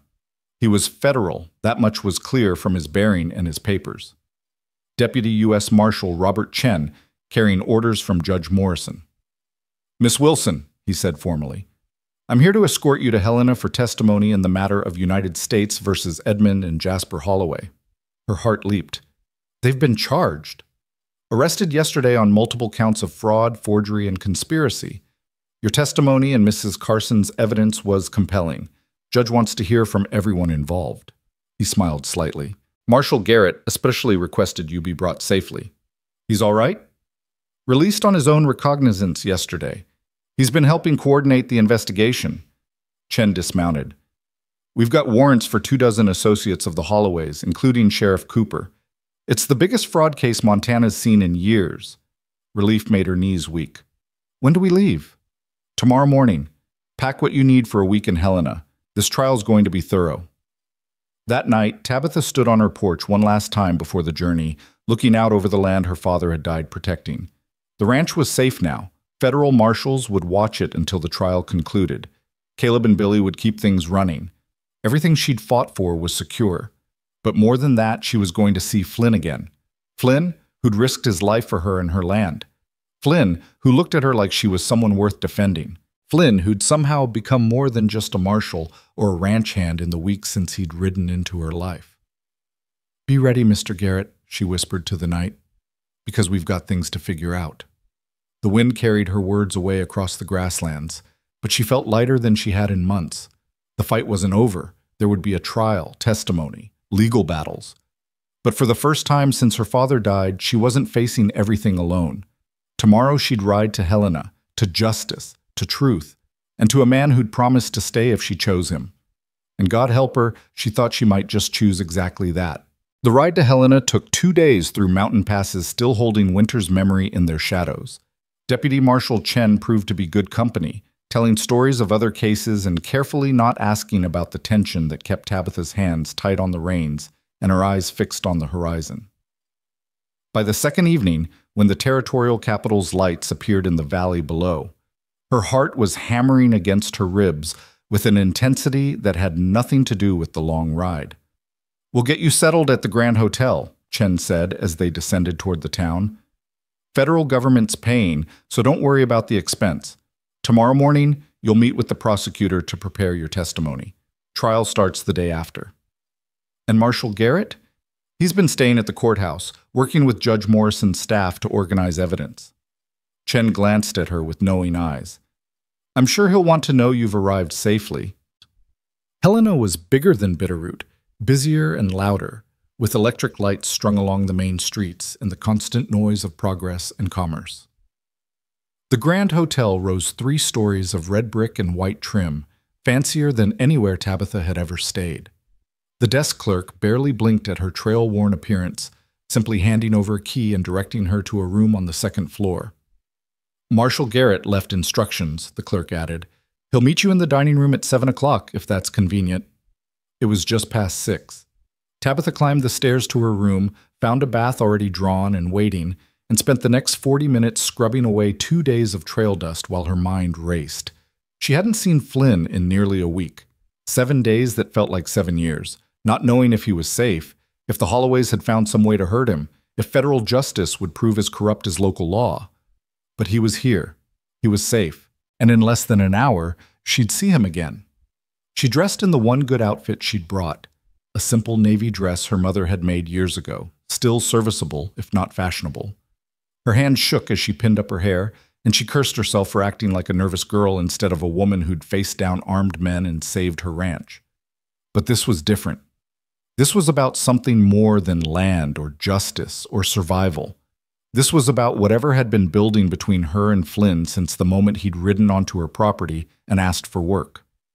The dining room was half full when she descended, well-dressed men and women enjoying meals that probably cost more than Caleb's monthly wages. She felt out of place until she saw Flynn rising from a corner table, and then nothing else mattered. He looked different in a proper suit, his dark hair trimmed and his face clean-shaven. But the eyes were the same, those sharp blue eyes that saw too much and promised even more. He moved toward her carefully, still favoring his wounded side, and she resisted the urge to run across the room like a fool. "Miss Wilson," he said formally when he reached her, but his voice was warm. "You're a sight for sore eyes." "Marshal Garrett." She couldn't quite keep the emotion from her voice. "You're looking considerably healthier than when I last saw you. Had good care before I left. Excellent nurse." He offered his arm. "Shall we sit? I took the liberty of ordering, hope you don't mind. Figured you'd be hungry after the ride." They settled at the table and for a moment just looked at each other across the white tablecloth and silver settings. Then Flynn reached across and took her hand, and the formality shattered. "I was worried about you," she said quietly. "I know, I'm sorry for that. But it had to be done this way, everything legal and proper, or the Holloways would have claimed persecution and gotten the case thrown out." His thumb traced circles on her palm. "How's the ranch?" "Secure. Federal marshals watching it. Caleb and Billy keeping things running." She squeezed his hand. "How bad is it? The case, I mean. Bad for the Holloways, good for everyone else." He leaned back as a waiter appeared with plates of roast beef and vegetables. When they were alone again, Flynn continued. "Mrs. Carson's testimony opened the floodgates. Once word got out that federal charges were filed, 8 other victims came forward. We've documented 15 separate cases of fraud going back 4 years, totaling over $100,000 in stolen property and illegal profits." Tabitha's breath caught. "That's massive. And it gets worse. The railroad company claims they knew nothing about the Holloway's methods, but we've found correspondence suggesting otherwise. They might face charges too." He cut into his meat, the motion careful. "Your father's case is central to it all.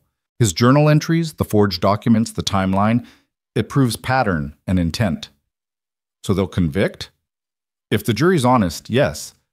But that's always the question, isn't it?" His expression darkened. "Edmund Holloway still has money and influence. He's hired the best lawyers in the territory. They're going to fight hard." "Let them fight. We've got truth on our side." "Truth doesn't always win in court, Tabitha. I've seen guilty men walk free and innocent ones hang. It's about who tells the better story, who the jury believes." He met her eyes. "Tomorrow you're going to testify about your father, about the ranch, about everything that's happened.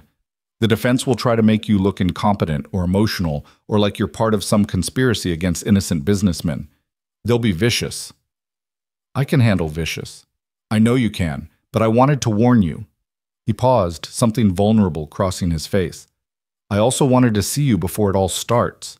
Because once we're in that courtroom, we have to be professional. Marshal and witness. Can't be—" He gestured between them. "Whatever this is." "And what is this, Flynn?" The question hung between them. Around them, the dining room continued its elegant business, but they might have been alone for all the attention they paid to anyone else. "I don't know exactly," Flynn said finally, "but I know I think about you when I shouldn't be distracted. I know leaving your ranch was the hardest part of coming here. I know—" He stopped, then pushed forward. "I know that when this is over, I don't want to just move on to the next case and forget Montana." Her heart was racing again. "What do you want?" "More time to figure that out. More conversations like this one. More mornings watching you stand on your porch defending what's yours with nothing but courage and a rifle." He smiled slightly. "Maybe a chance to court you proper, if you're interested in being courted by a drifting marshal who's not much good at staying in one place." "You seemed pretty good at staying when you were at my ranch." "That's because I had a reason to stay." "And now?" "Now I'm hoping you'll give me another reason. After the trial. After everything's settled." His hand tightened on hers. "I'm asking you to wait, Tabitha. Wait and see if maybe we've got something worth building on." She thought about saying yes immediately, about throwing caution away and admitting that she'd been thinking the same thing for weeks now. But something held her back, Not doubt about her feelings, but awareness that they were both standing on the edge of something that could change everything. "Ask me again after we win," she said finally. "After justice is done and my ranch is truly safe and you're not bleeding from gunshot wounds. Ask me then, and I'll give you an answer." "That a promise?" "That's a guarantee, Marshal Garrett." They finished dinner talking about safer things: the ranch, the cattle, Billy's improving skills with horses. But underneath the casual conversation ran a current of awareness, of anticipation, of two people acknowledging something important without quite giving it a name yet. When Flynn walked her to her room, he stopped outside her door with careful propriety. "Tomorrow's going to be hard. The prosecutor will prepare you in the morning, but I wanted to say, just tell the truth. Don't embellish, don't hold back. Tell them about your father, about the ranch, about everything you've fought for. Make them see you, really see you. That's how we win." "Will you be there?" "In the courtroom, yes. Can't testify since I'm an investigating officer, but I'll be there." He touched her face gently. "You're going to do fine." "Flynn," she caught his hand, holding it against her cheek. "Thank you for everything, for believing me, for fighting for me, for—" He kissed her then, soft and careful, a promise more than a passion. When he pulled back, his eyes were warm. "Get some rest. Tomorrow we start making sure justice actually happens." She watched him walk away down the corridor, then slipped into her room with her lips still tingling and her mind already racing toward the next day's challenges. Morning came too early and too bright. The prosecutor, a sharp-eyed man named Thomas Blackwell, met with her in a courthouse office that smelled of old books and new ambition. He walked her through her testimony methodically, asking questions and then asking them again different ways, preparing her for the defense's tactics. "They'll try to paint you as a bitter woman who couldn't handle ranch life," Blackwell warned. "They'll suggest you manufactured this entire case because you were failing and needed someone to blame. Let them try. I've got receipts, records, witnesses." "I know, but juries don't always care about facts. They care about feelings, about who seems more trustworthy." He studied her critically. "You're young, female, emotional about your father. The defense will use all of that against you. So what do I do?" "Stay calm. Answer only what's asked. Don't volunteer information. And when they attack you, because they will, don't get angry. Getting angry makes you look irrational." He softened slightly. "I know it's not fair, but that's how these things work." The courtroom was packed when they arrived that afternoon. Tabitha was startled by the crowd. Townspeople, journalists, curious onlookers drawn by the scandal of prominent citizens facing federal charges. She found Flynn standing near the prosecutor's table, and his slight nod gave her courage as she took her seat. The Holloways sat at the defense table with their expensive lawyers, both father and son dressed in fine suits and expressions of injured innocence. Jasper's eyes found hers across the courtroom, and the hatred there was undisguised. Edmund simply looked bored, as if this entire proceeding was beneath his notice. Judge Morrison entered, and everyone rose. He was older than Tabitha expected, with white hair and eyes that suggested he'd seen every trick lawyers could devise. "Be seated," he said, his voice carrying authority. "We're here today to begin proceedings in United States versus Edmund Holloway and Jasper Holloway. Charges include fraud, forgery, conspiracy, and racketeering. Mr. Blackwell, call your first witness." The United States calls Mrs. Martha Carson. Martha took the stand with visible nervousness but underlying steel. She testified about her ranch, the loan, the forged documents, and the systematic intimidation that had driven her family off their land. The defense cross-examined aggressively, but she held firm, her answers consistent and credible.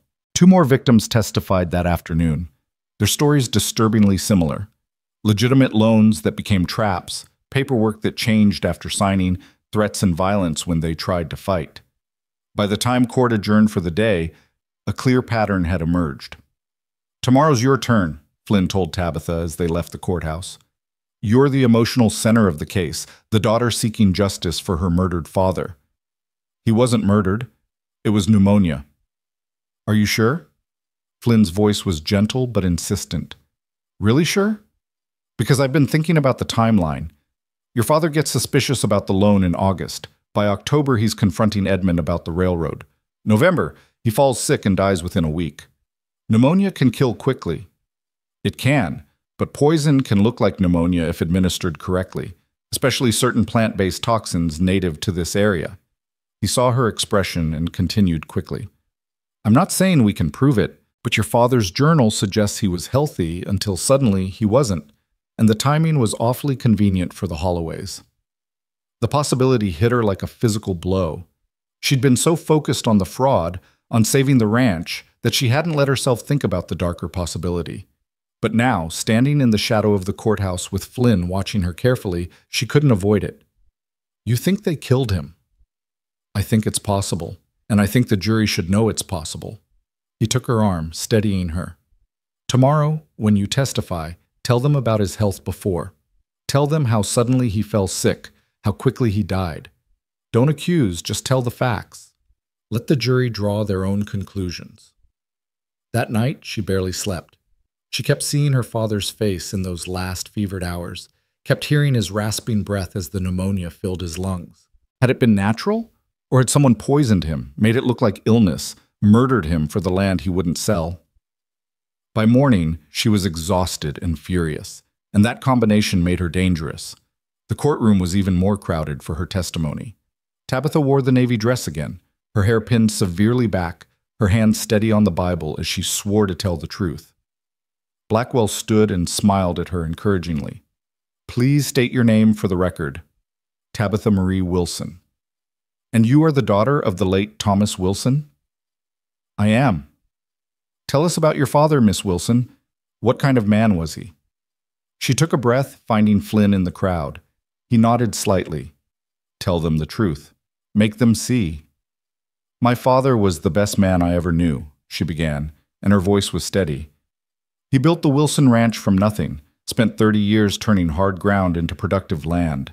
He taught me everything, how to run cattle, how to manage books, how to stand your ground when men tried to push you around. He was honest, hardworking, and proud of what he'd built.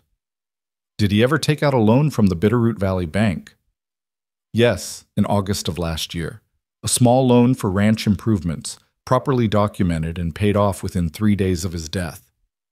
Are you aware of any other loans? Not until Jasper Holloway claimed there was a second loan totaling $3,000. I searched my father's papers and found no documentation of any such loan. Blackwell walked her through the timeline, the original loan, her father's growing suspicions, his journal entries about the railroad, and finally, his death. She testified clearly, sticking to facts, letting the story tell itself. Miss Wilson, in his journal, your father expressed concern about the bank and Edmund Holloway. Did he ever suggest he felt threatened? He said he needed to protect me, that if something happened to him, I needed to know the truth. Her voice caught slightly. He died a week later. Tell us about his illness. He was healthy right up until he wasn't. One day working full strength, the next he could barely stand. Fever, difficulty breathing, confusion. The doctor said pneumonia, but it came on so fast. She stopped, gathered herself. My father was strong. He'd worked through worse. But this illness, it took him in less than a week. By the end, he couldn't even speak clearly. The courtroom was silent. Even the judge leaned forward slightly. What happened after your father's death? I inherited the ranch and determined to keep it running.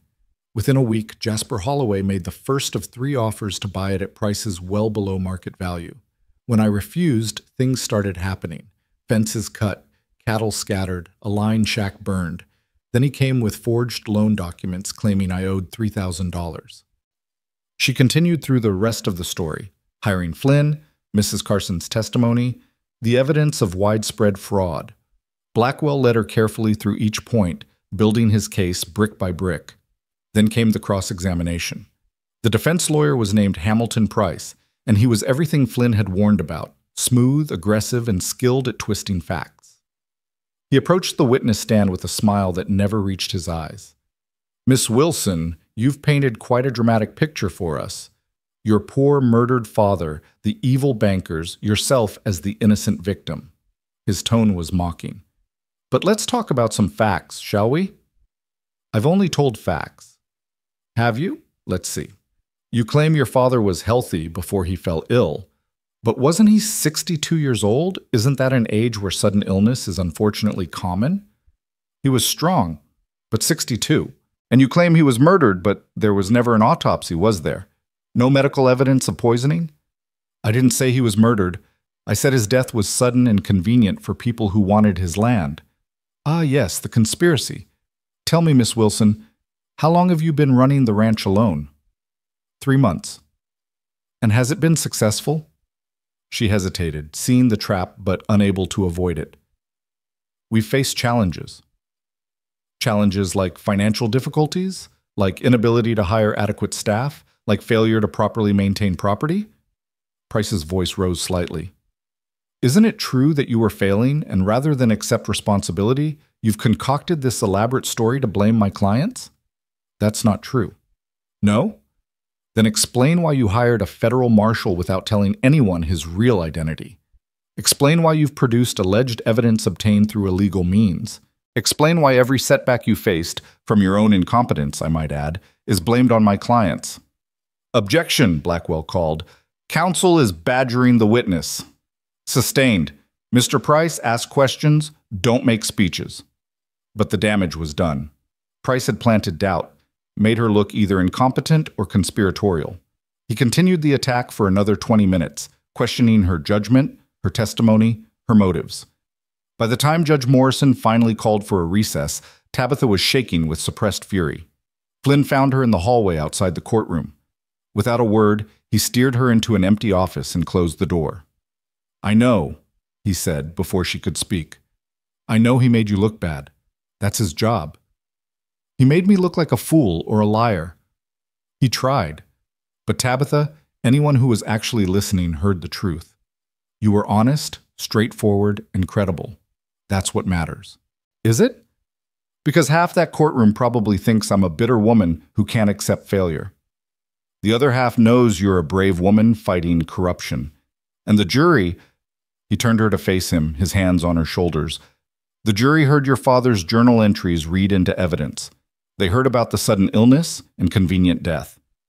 They heard about systematic intimidation and forged documents. Price can attack you all he wants, but he can't change those facts. She wanted to believe him, but doubt had taken root, the same doubt that had plagued her since her father's death. What if she really was failing? What if all of this was too big for her? Hey, Flynn's voice was gentle. Remember who you are. You're the woman who faced down Jasper Holloway and his hired guns. You're the woman who ran a ranch alone when everyone said you'd fail. You're the woman who trusted a stranger's investigation and risked everything for justice. He smiled slightly. You're also the woman who told me she'd give me an answer after we win. So we're going to win, because I'm really looking forward to that conversation. Despite everything, she laughed. You're a manipulative man, Marshall Garrett. I prefer to think of it as strategic encouragement. He pulled her into a brief, fierce hug, mindful of the public hallway. Come on. Blackwell will want to prep you for redirect examination. The afternoon session was brutal. Price continued his assault, questioning every aspect of Tabitha's testimony and character, but she held steady, remembering Flynn's words. Tell the truth, stay calm, let the facts speak. By the time she was finally excused, she was exhausted. But she'd survived the worst the defense could throw at her, and the core of her testimony remained unshaken. The trial continued for 3 more days. Expert witnesses testified about the forged signatures. Banking officials confirmed inconsistencies in the loan records, and even a railroad executive admitted under oath that the Holloways had been buying land along the planned route. The evidence piled up, damning and undeniable. Flynn testified on the 4th day, his marshal's credentials lending weight to the investigation. The defense tried to attack him too, suggesting he'd fabricated evidence or conducted an illegal investigation. But Flynn was unshakable, his testimony precise and professional, walking the jury through exactly how he'd built the case. Watching him, Tabitha felt pride mixed with something deeper. This man had risked his career and his life to bring criminals to justice, had worked her ranch and slept in her bunkhouse and fought beside her, all while pursuing a larger purpose. He was everything she'd never known she wanted, strong but gentle, determined but patient, capable but humble. And when this was over, she was going to tell him exactly that. The final day of testimony belonged to Edmund Holloway himself. He took the stand with arrogant confidence, denying everything. The loans were legitimate. The signatures were real. Any violence or intimidation had been perpetrated by overzealous employees acting without his knowledge. He was a respectable businessman being persecuted by federal overreach and bitter former clients. He was also, Tabitha realized as she watched, a skilled liar. He spoke smoothly, never hesitating, projecting an image of injured innocence. If she hadn't known the truth, hadn't seen the evidence, she might have believed him herself. The closing arguments came the next morning. Blackwell spoke first, walking the jury through the mountain of evidence, the pattern of fraud, the lives destroyed. "These men," he said, pointing at the Holloways, "are not businessmen. They are criminals who use their position and influence to steal from hardworking people. They forged documents, intimidated witnesses, and quite possibly murdered a man who threatened to expose them. The evidence is overwhelming. The only question is whether you'll have the courage to hold them accountable." Price's closing was equally powerful. He painted the Holloways as victims of a federal witch hunt, suggested the evidence was circumstantial or manufactured, and appealed to the jury's skepticism of government power. "My clients are not perfect," he admitted, "but being imperfect is not a crime. The prosecution wants you to convict based on emotion and conspiracy theories. I ask you to demand real proof, which they have not provided." The jury retired to deliberate just before noon. Tabitha sat in the courthouse hallway with Flynn, Martha Carson, and the other victims, waiting. Hours crawled past. Afternoon became evening. Still no verdict. "Is that good or bad?" Tabitha asked Flynn as darkness fell outside. "Hard to say. Quick verdict usually means overwhelming evidence one way or the other. Long deliberation means they're really weighing everything." He took her hand, not caring who saw. "All we can do is wait." They waited through dinner, through evening, through the night.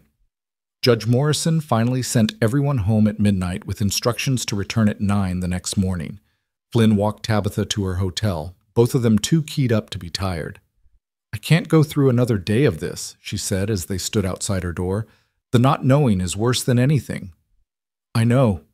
He pulled her close, and she let herself lean against him, drawing strength from his solid presence. "But whatever happens tomorrow, Tabitha, you've already won. You stood up to them. You fought back. You didn't let them break you. That matters. It won't matter if they walk free. Even then, because you'll go back to your ranch with your head high, knowing you did everything right, and I'll—" He paused, then continued quietly, "I'll be there with you, if you want, however long you want." She pulled back to look at him. "You said to ask you after we win. I'm changing the terms. Ask me now." Her heart was pounding. "Flynn Garrett, are you saying what I think you're saying? I'm saying I don't want to wait anymore. I'm saying these past weeks have taught me that life's too uncertain to postpone what matters. I'm saying," he cupped her face with both hands, "I want to stay. Not because you need me, but because I want to be where you are. If you'll have a drifting marshal who's not very good at pretty words, but who loves you more than he thought he could love anything." The word hung between them, love. Simple and enormous and terrifying and perfect. "Yes," she whispered. "Yes, I'll have you. Because I love you too, you impossible man. I love your strength and your courage and the way you gentle horses and the way you fight for what's right. I love—" He kissed her before she could finish, and this kiss was nothing like the careful promise of before. This was need and relief and joy all mixed together, a declaration of something that couldn't be taken back. When they finally broke apart, both breathless, he rested his forehead against hers. "I don't have much," he said. "A marshal's salary, a horse, a saddle. But if you want me, I don't need you to have anything except yourself. Just stay, Flynn. Be someone who stays." "I can do that." He smiled, that rare, full smile that transformed his face. "I can definitely do that." They stood in the hallway for a long time, holding each other, while the hotel settled into quiet around them, and somewhere in the courthouse a jury debated justice. Morning came with news. The jury had reached a verdict. The courtroom packed even faster than before, everyone sensing the approaching resolution. Tabitha sat in the front row, Flynn beside her now without pretense of professional distance. She laced her fingers through his and held tight as the jury filed in, trying to read their faces and finding nothing. Judge Morrison called the court to order. Has the jury reached a verdict? We have, Your Honor. The foreman was a rancher from the eastern part of the territory, weathered and serious. In the case of United States versus Edmund Holloway, on the charge of fraud, how do you find? Guilty. The words seemed to echo. Tabitha's breath caught. On the charge of forgery? Guilty. On the charge of conspiracy? Guilty. On the charge of racketeering? Guilty. The foreman continued through the entire list of charges, each answer the same. Guilty, guilty, guilty. At the defense table, Edmund Holloway's face had gone white. Jasper slumped in his chair, all arrogance gone. And in the case of United States versus Jasper Holloway, the results were identical, guilty on all counts. Judge Morrison's gavel fell. The defendants will be remanded into custody pending sentencing, which will occur in 2 weeks. This court is adjourned. The courtroom erupted. Tabitha sat frozen, unable to quite process that it was over. They'd won. Justice had actually happened. Then Flynn was pulling her to her feet, and she was laughing and crying at the same time, and Martha Carson was hugging them both, and somewhere in the chaos of celebration, a weight she'd been carrying for months finally lifted. Outside the courthouse, in the afternoon sun, Blackwell found them. Miss Wilson, I wanted you to know Judge Morrison is preparing orders to void all fraudulent loans and return properties to their rightful owners. Your ranch will be free and clear. Thank you. Thank you for everything. Thank you for having the courage to come forward. Without you and Mrs. Carson, none of this would have been possible. He shook Flynn's hand. And Marshall, excellent work. The Bureau should be proud. When the prosecutor had gone, Flynn turned to Tabitha. So, we won. We did. Which means you owe me an answer to a question. She smiled, feeling lighter than air. You already asked that question last night, and I already gave you an answer. That was before the verdict. Figured I should make sure you didn't change your mind. I haven't changed my mind, Flynn Garrett. You asked me to let you stay, to be someone who stays. And yes, God, yes, that's what I want. He kissed her right there on the courthouse steps, in front of judges and lawyers and half of Helena, and Tabitha didn't care who saw. This man had fought beside her, believed in her, loved her, and now finally the fight was over and the future was theirs to build. So what happens now? She asked when they finally broke apart. Now we go home, back to your ranch, back to the life you've been defending. He smiled. And I request a permanent assignment to the Montana Territory because it turns out I've got strong reasons to stay in one place for a while. Just for a while? Forever, if you'll have me that long. She took his hand, feeling the calluses earned through ranch work and gunfights and everything they'd been through together. Forever sounds about right. They stood together on the courthouse steps as the sun painted the mountains gold, two people who'd found each other in the middle of a fight and discovered something worth more than justice or land or victory. They'd found partnership, they'd found love, and they'd found home.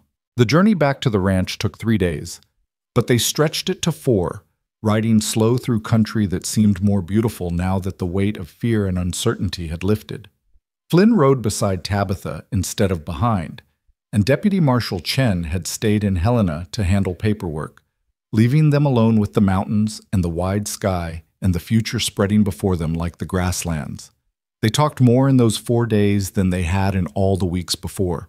Flynn told her about growing up in Missouri, about joining the Army at 17 and learning to shoot and track and survive, about mustering out after 4 years and drifting west, taking marshal work because he was good at it and because it gave purpose to skills he'd learned in war, about cases he'd worked and places he'd been, and how none of it had felt like home until he'd ridden onto a ranch in Montana and met a woman who wouldn't back down from anything. Tabitha told him about her mother, dead from fever when Tabitha was 12, and how her father had raised her to be capable and independent because he'd had no choice but also because he'd believed she could be.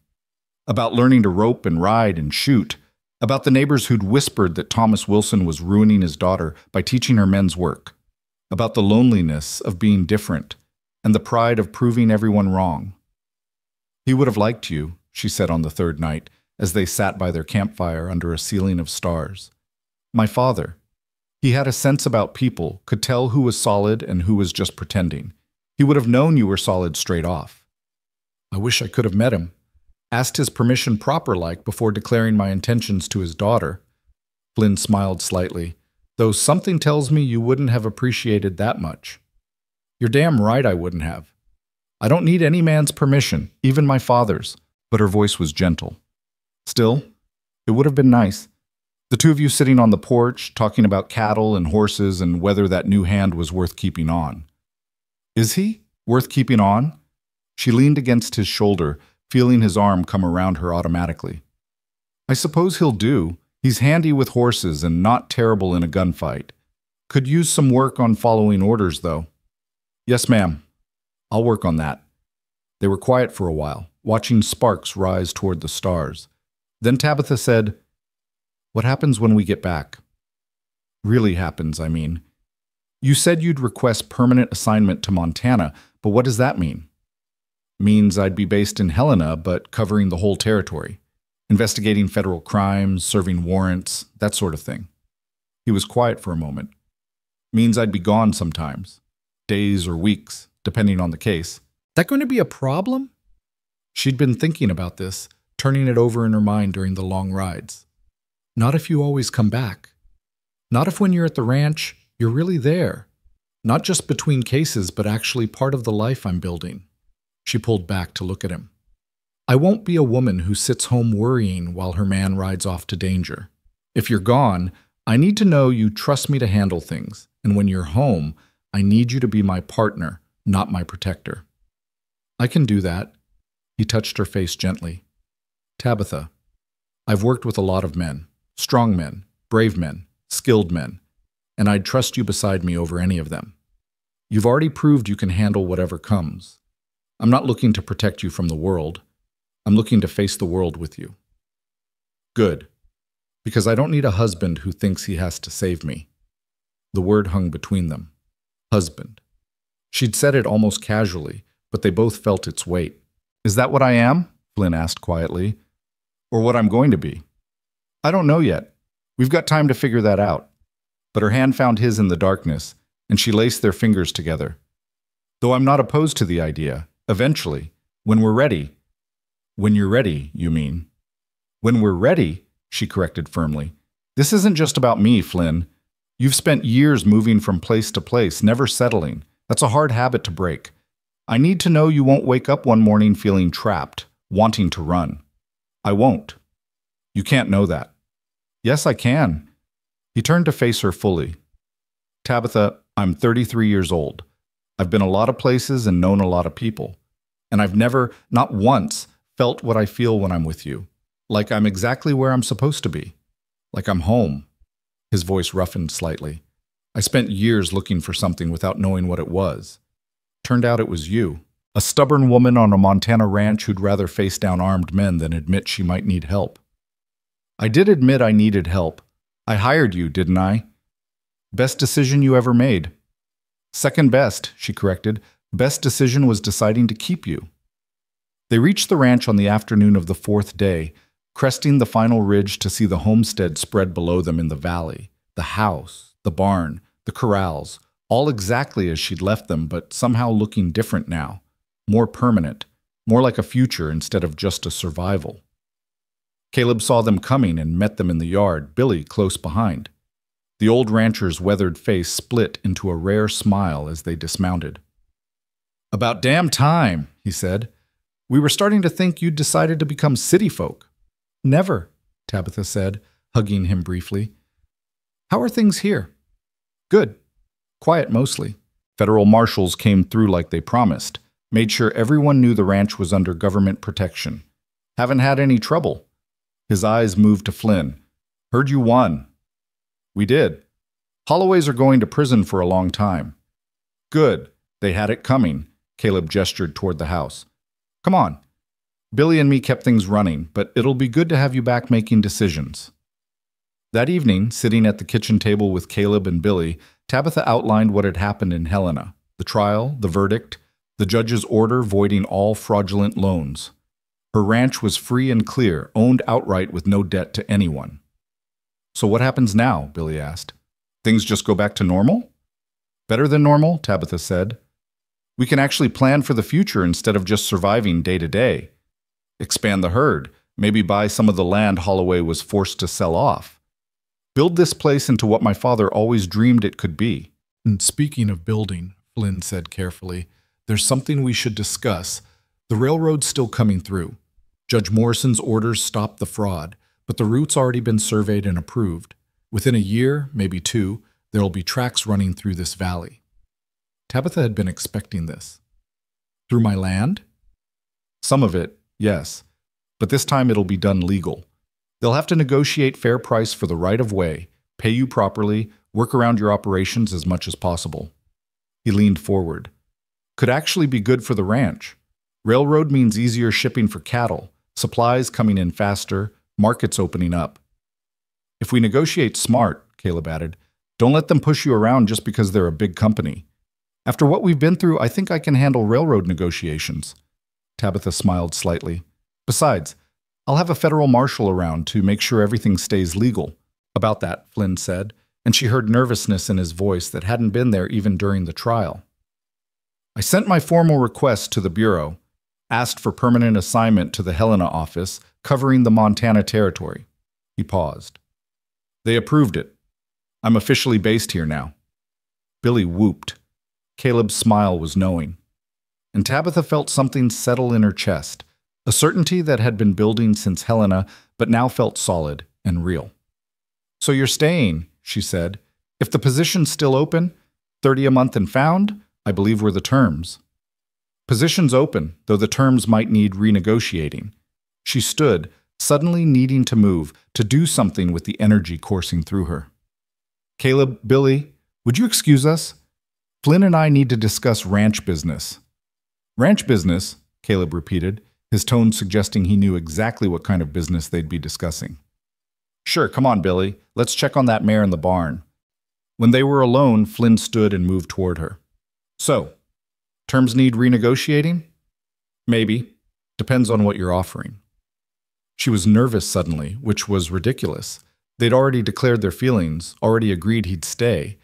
But this felt different. This felt like making it real. I'm offering myself. All of me. The marshal work and the ranch work, the good days and the hard ones, the times I'm here and the times I'm not. He took her hands.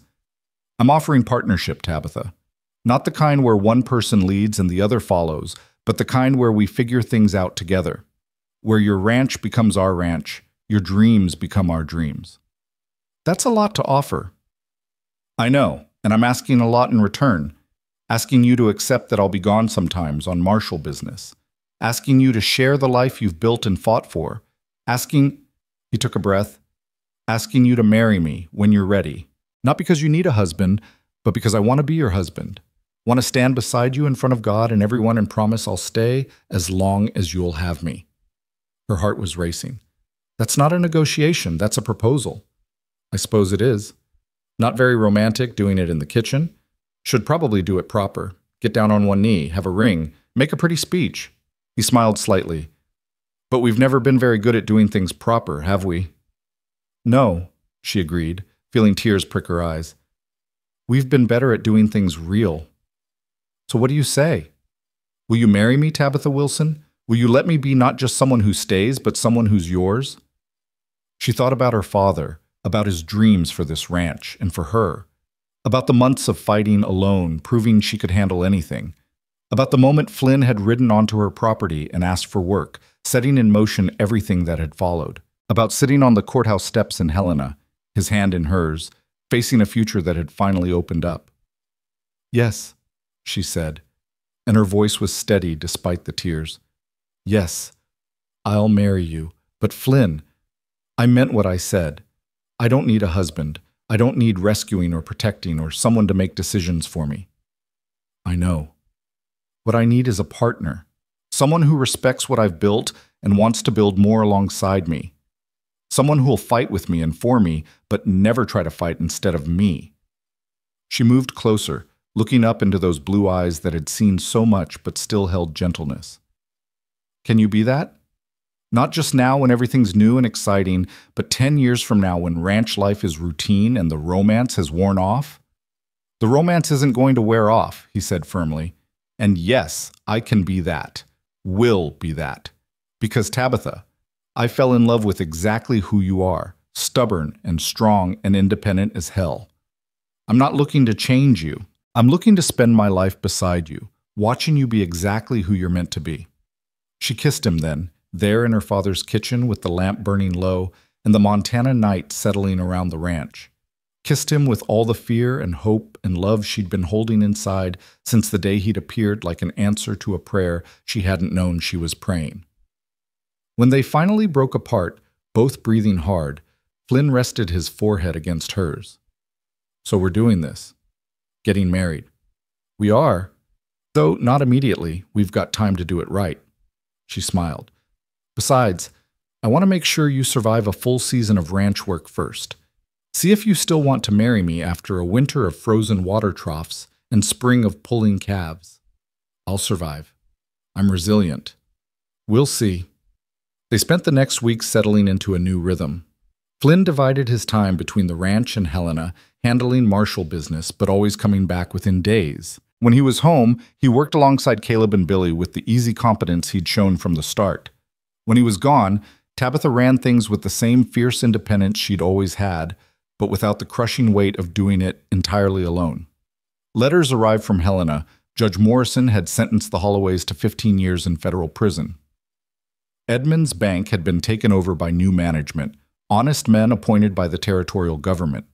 The railroad had started negotiations with all the landowners along the route, offering fair prices and proper contracts. Martha Carson and her husband had bought back their old ranch and were rebuilding. Justice, it seemed, was actually possible. One evening in late summer, with the sun painting the mountains gold and the cattle grazing peacefully in the valley, Tabitha and Flynn sat on the porch together. She was going through the ranch books, accounts that finally showed profit instead of barely scraping by, while he cleaned his rifle and pretended not to watch her. "What?" she said without looking up. "Nothing. Just thinking." "About?" "About how this is where I want to be. Right here, right now, doing exactly this." She set down her pen and looked at him. He'd lost the gauntness of his early days at the ranch, filled out with regular meals and honest work. His hands were more calloused than when he'd arrived, his face more tanned. He looked like he belonged here, like he'd always been here. "Flynn Garrett, are you getting soft on me?" "Probably. Is that a problem?" "Not yet. Ask me again in 10 years. He smiled, that full smile that still had the power to make her heart skip. "In 10 years, I'll still be sitting on this porch with you, watching the sunset and counting myself lucky." Bold words. True words. He set aside the rifle and moved to sit beside her on the porch step, close enough that their shoulders touched. "I've been thinking about something. About what you said that first night I told you I loved you." "I said a lot of things." "You said you didn't need a husband. You'd proved that." He took her hand, turning it over to trace the calluses on her palm. "And you're right. You don't need a husband, don't need anyone. You've proved you can handle everything alone." But maybe it's not about need. Maybe it's about want, about choice." He looked at her directly. "I don't need you to survive, Tabitha, but I want you in my life. Want to share the good and the bad. Want to build something together that neither of us could build alone. Not because either of us is weak, but because together we're stronger." She thought about this, about the distinction between need and want, between dependence and partnership. All her life she'd been proving she didn't need anyone, that she was capable and strong and independent. But what Flynn was offering wasn't about need. It was about choice, about two whole people deciding to face life together instead of separately. "I want that too," she said quietly. "Want you? Want this? Want the future we're building." She squeezed his hand. "Though I still think we should wait until you've survived a winter before making it official." "Fair enough. But Tabitha?" He leaned in close, his voice low. "You should know I'm planning to make this a very convincing courtship. Going to show you exactly why marrying me is the best decision you'll ever make." "That's so. And how do you plan to do that?" "Wait and see. He proved to be a man of his word. Over the following months, Flynn courted her with a determination that was both amusing and touching. He brought her wildflowers from the high meadows when he returned from marshal business. He sat with her on the porch in the evenings, reading aloud from books he'd picked up in Helena. He learned to cook decent meals so she didn't always have to handle the kitchen after a full day of ranch work. He asked her opinion on everything and actually listened to her answers, treating her thoughts with the same respect he'd give any partner.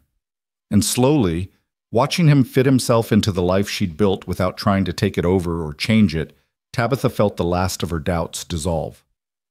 The proposal came on a cold October evening, almost exactly a year after her father's death. They'd spent the day moving cattle to winter pasture, hard work that left them both exhausted. After supper, Flynn suggested a ride up to the ridge where he'd first watched her ranch from a distance, back when he'd been deciding whether to introduce himself or just observe. "That seems like a lot of effort when we're both tired," Tabitha pointed out. "Humor me." So they saddled horses and rode through the twilight to the high point overlooking the valley. From here, they could see the entire ranch spread below, the house with smoke rising from the chimney, the barn and corrals, the cattle scattered across the grasslands, the creek winding silver through it all. "This is what I saw that first day," Flynn said, sitting his horse beside hers.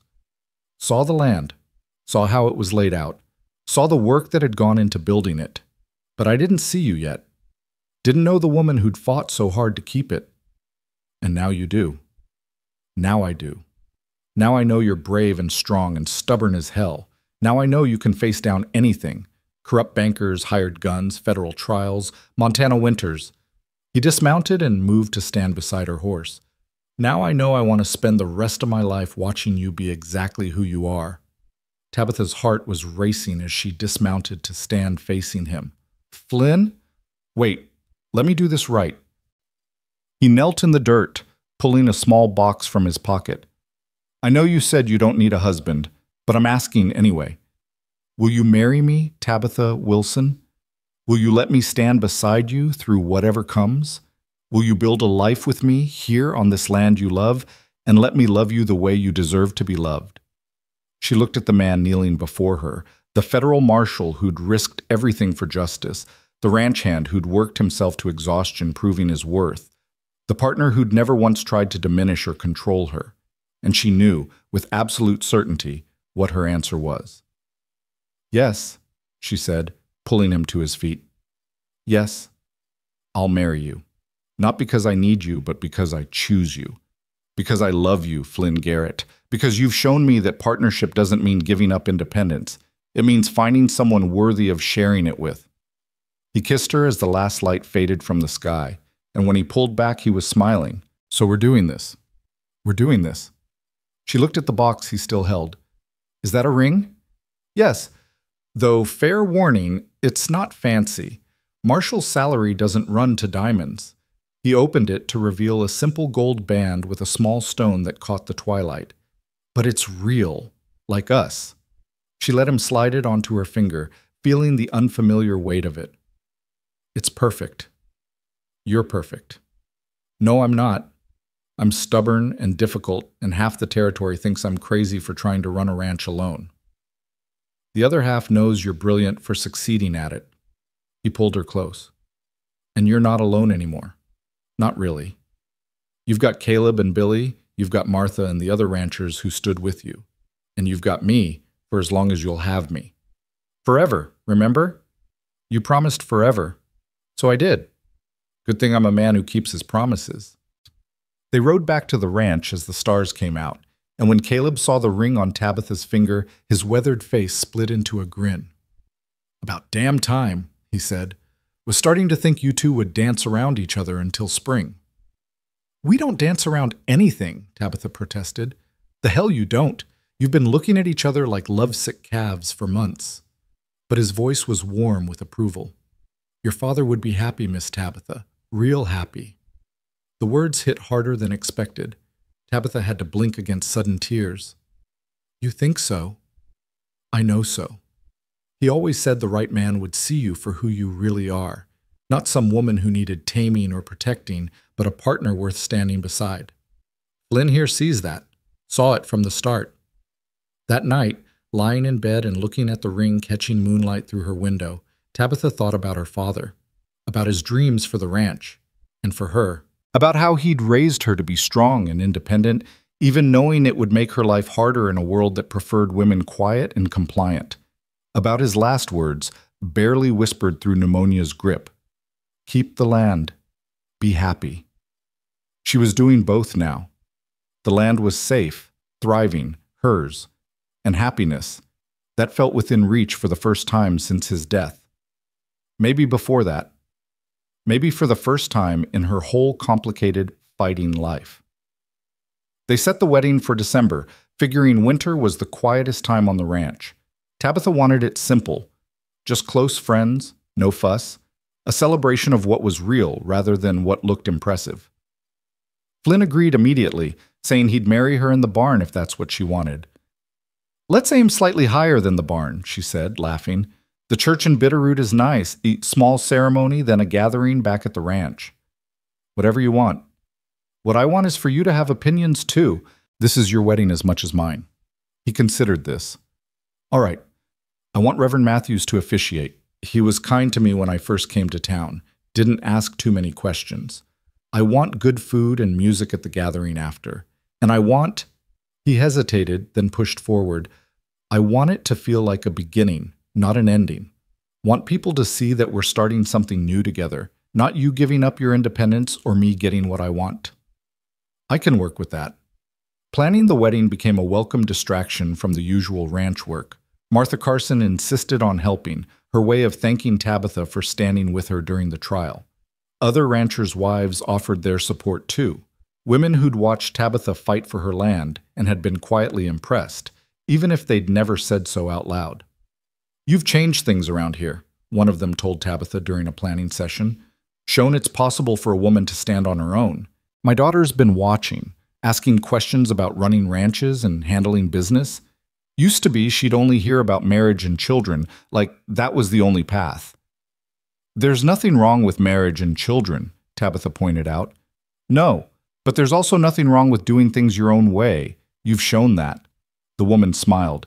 And now you're showing you can have both, your independence and a partner. That's powerful. The words stayed with Tabitha as the wedding approached. She hadn't set out to be an example or to change anyone's mind about what women could do. She'd just been trying to survive, to honor her father's legacy, to keep what was hers.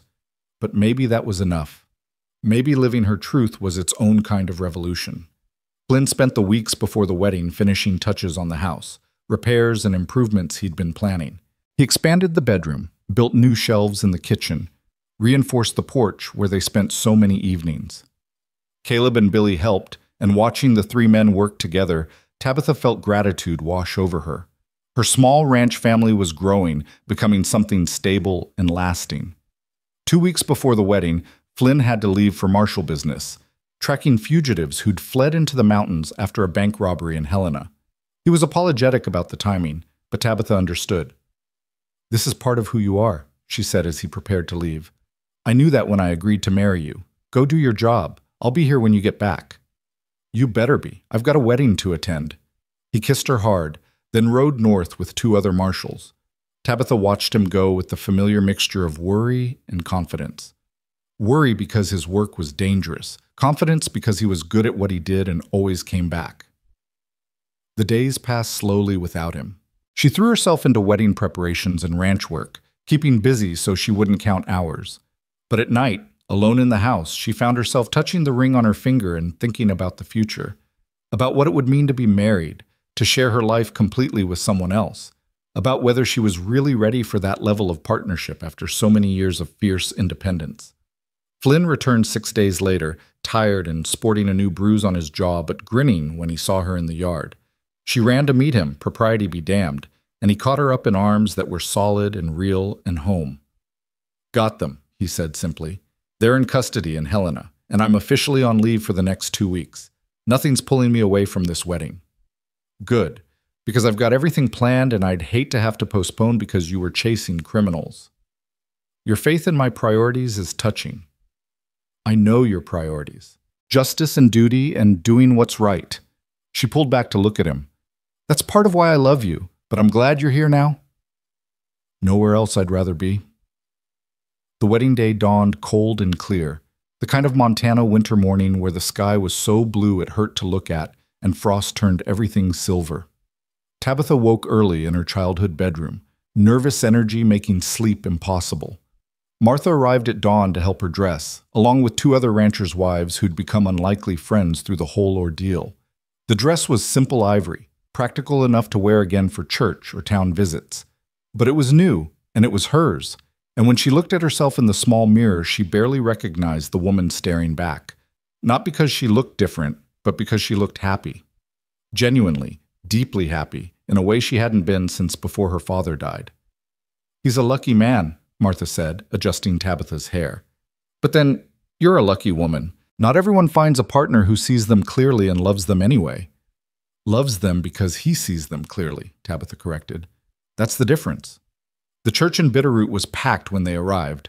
More people than Tabitha expected, ranchers and townspeople, and even some folks who'd come from Helena for the occasion. She walked down the aisle on Caleb's arm, the old rancher playing the father role with gruff pride. And at the front of the church, waiting beside Reverend Matthews, stood Flynn. He'd cleaned up well. Dark suit, white shirt, hair tamed and face shaved smooth. But it was his expression that stopped her heart. He was looking at her like she was the only person in the world, like this moment was everything he'd been waiting for. The ceremony was simple, traditional vows with a few personal additions, Flynn promising to always come home, Tabitha promising to always let him leave when duty called. Promises of partnership and respect and love that would weather whatever challenges came. And then the Reverend was pronouncing them married, Flynn was kissing her, and the church erupted in applause. "Mrs. Garrett," Flynn said against her lips. "Miss Wilson," she corrected with a smile. "Or Miss Wilson Garrett if you want to be formal." "I'm keeping my name." "Of course you are. Wouldn't expect anything else." The gathering at the ranch afterward was everything she'd hoped for. Food and music and dancing, neighbors celebrating not just a wedding, but the triumph of justice and the survival of one of their own. Tabitha danced with Flynn, with Caleb, with Billy, who was flushed with embarrassment but determined. She danced and laughed and felt light as air. As evening settled and guests began departing, Tabitha and Flynn stood on the porch watching the last wagons roll away. The ranch was quiet again, just the two of them and the land and the future stretching ahead. "So," Flynn said, pulling her close, "we're married." "We are. Having regrets yet?" "Not a single one." "You?" "Ask me again in 10 years. He laughed, the sound warm and genuine. "Still making me prove myself?" "Always. That's part of the deal." She turned to face him fully. "But Flynn, thank you for everything, for seeing me, for fighting beside me, for choosing to stay. Thank you for letting me, for trusting me, for loving me despite the badge and the secrets and the dangerous work." He kissed her gently. "I meant what I said in my vows. I'll always come home to you. I know, and I'll always be here, not waiting helplessly, but living and working and building. And when you come home, we'll build together." They stood together on the porch as stars emerged overhead, two people who'd found each other through chaos and chose each other in peace. The ranch spread around them in the darkness, her land, their land, the future they'd defended and would now shape together. Tabitha thought about her father's journal, about his last coherent words. Keep the land. Be happy. She'd done both, found a way to honor his legacy while building her own life, found a partner who made her stronger without making her less herself. "I love you," she said into the quiet. "I love you too." Flynn's arms tightened around her. "And I'm going to spend the rest of my life proving you made the right choice when you let me stay." "You already have, but I'll let you keep proving it anyway." They went inside together, into the house that was now truly theirs, carrying with them the weight and wonder of promises made and kept. Outside, the Montana night settled over the Wilson Ranch, safe now, thriving now, home to a woman who'd refused to break, and a man who'd learned that staying could be braver than leaving. The fight was over. The future was beginning. And they would face it together, two people who didn't need each other but chose each other anyway, finding in that choice something stronger than either could have built alone. Winter settled over the ranch like a familiar blanket, bringing with it the quiet rhythm of married life. Tabitha woke each morning to Flynn's warmth beside her, still sometimes startled by the reality of it, that she'd chosen this, that he'd stayed, that the future she'd fought so hard to secure was now unfolding exactly as it should. The first weeks of marriage were an adjustment, learning to share space and decisions with someone else. But it was an adjustment she found herself welcoming more than she'd expected. Flynn proved to be as good as his word about partnership. When he was at the ranch, he worked alongside Caleb and Billy with the same dedication he'd shown as a hired hand, never pulling rank or assuming authority. When ranch decisions needed making, he asked Tabitha's opinion and actually listened, treating her judgment with the respect it deserved. And when he had to leave for marshal business, he was honest about the dangers and the timeline, trusting her to handle things in his absence.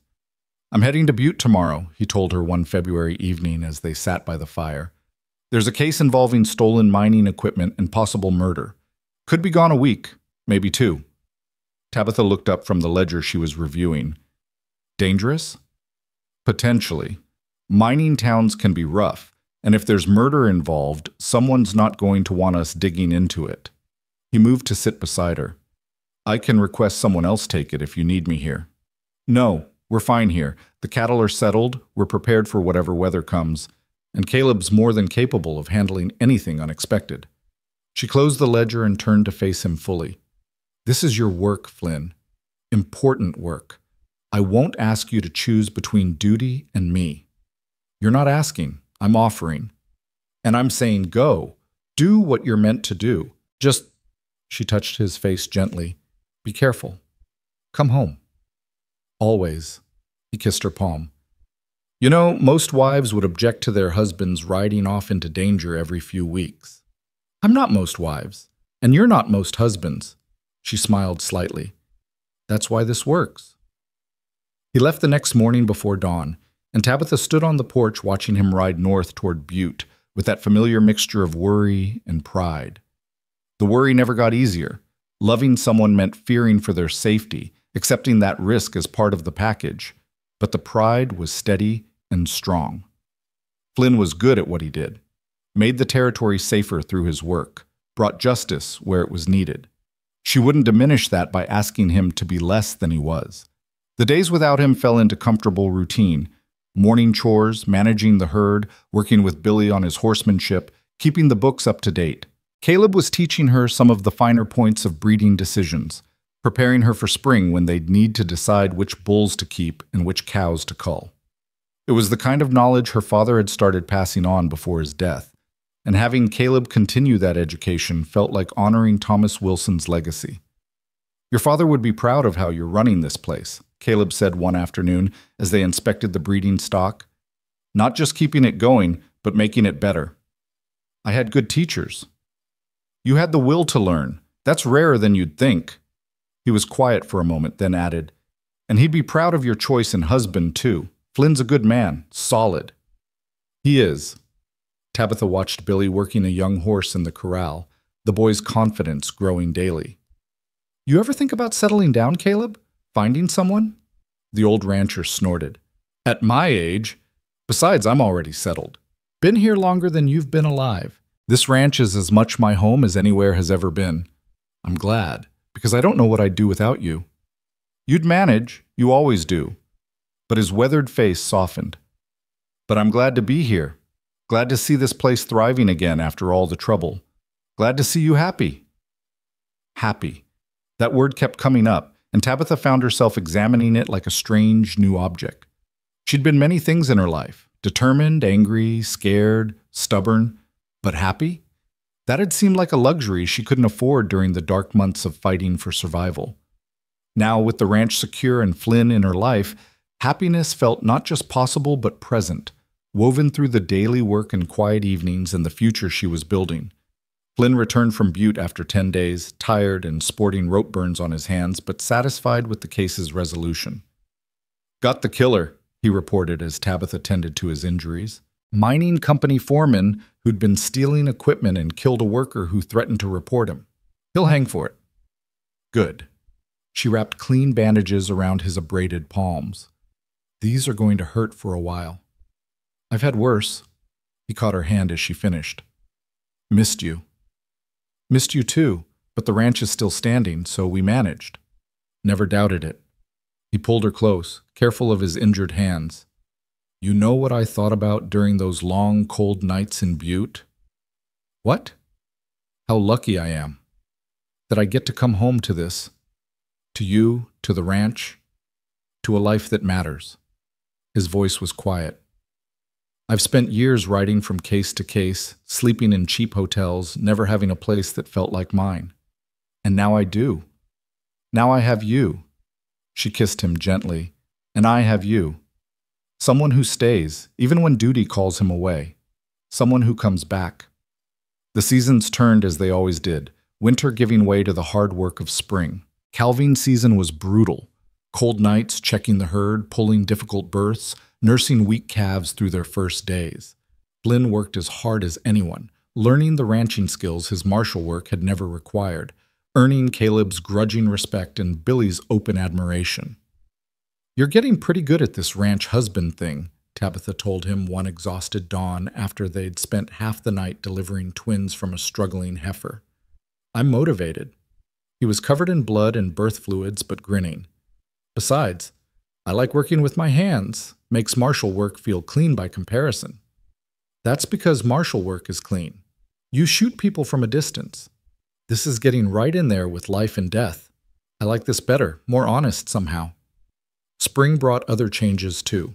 The railroad began construction on the route through the valley, and true to Judge Morrison's orders, they negotiated fairly with all the landowners. Tabitha drove a hard bargain for the right-of-way across her property, securing not just good payment, but guarantees about fencing and cattle guards and access roads.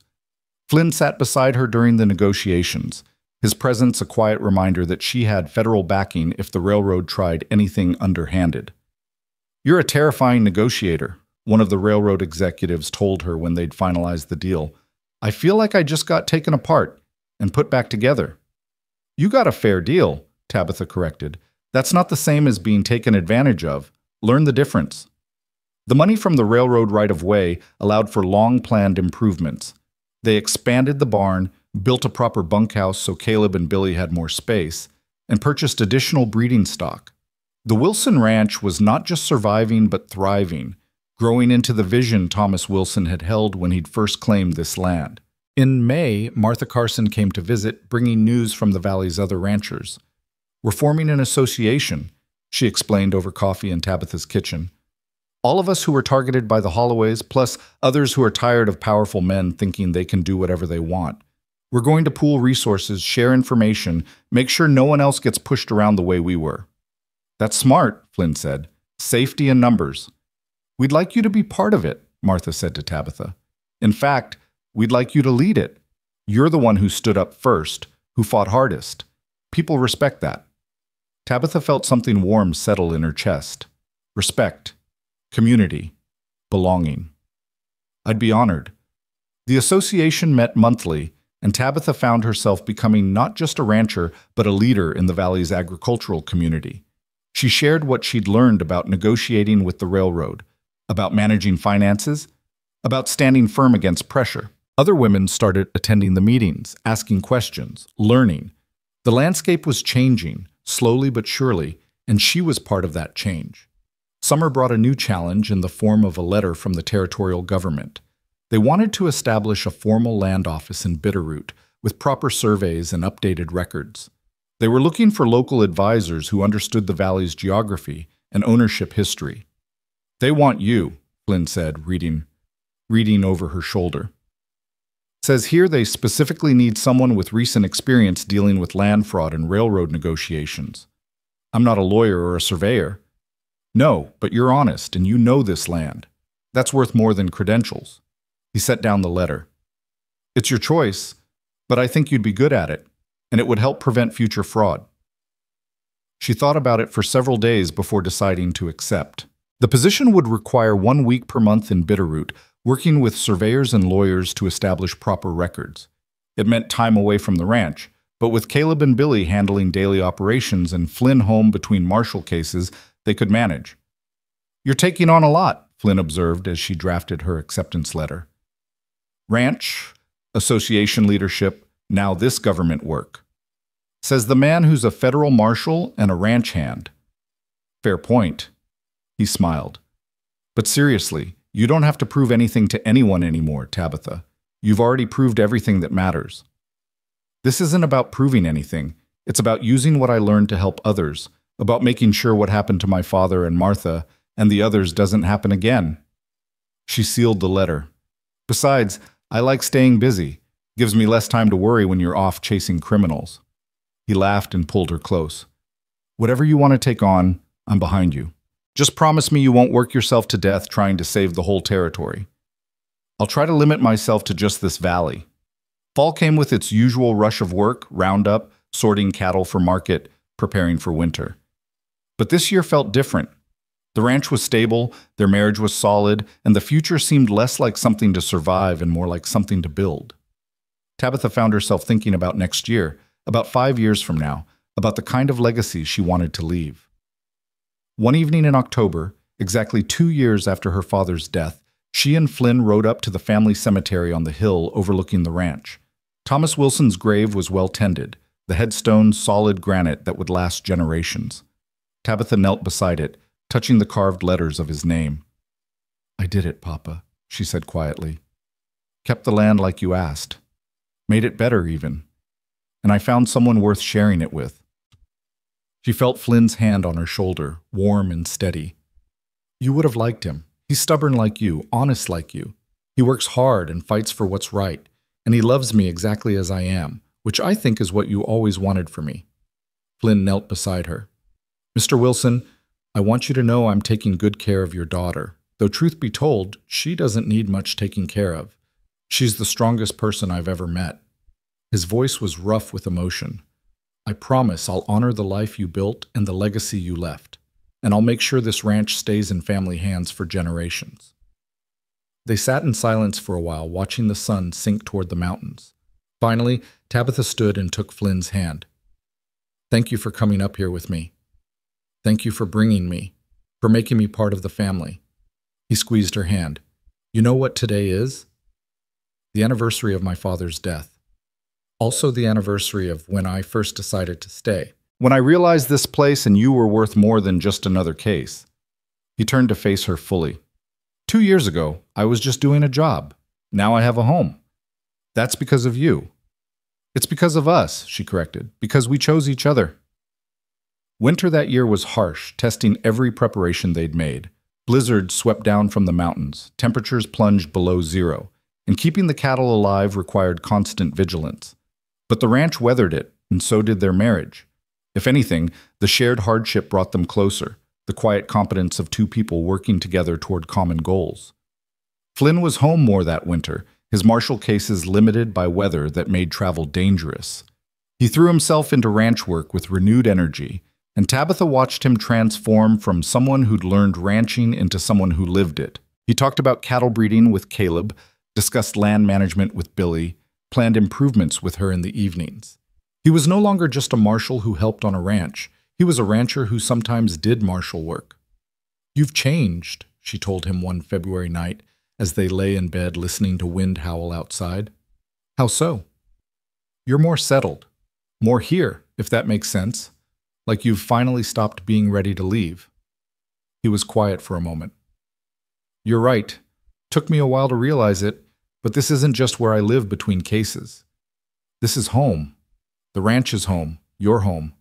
Everything else is just work I do before coming back to what matters. Think you'll ever want to stop the martial work entirely? Focus just on ranching? Maybe someday, but not yet. I'm still good at what I do, and there's still need for it. He rolled to face her. Does it bother you that I'm gone sometimes? It did at first, but I've learned to live with it.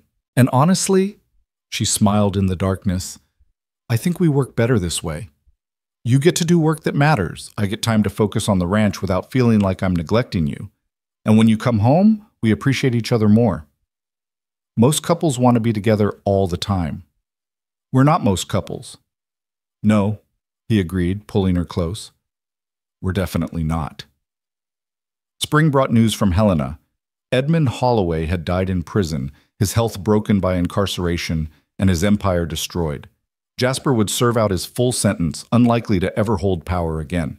It should have felt like victory, but instead Tabitha felt mostly tired.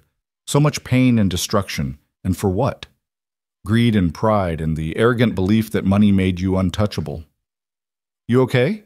Flynn asked when the letter arrived.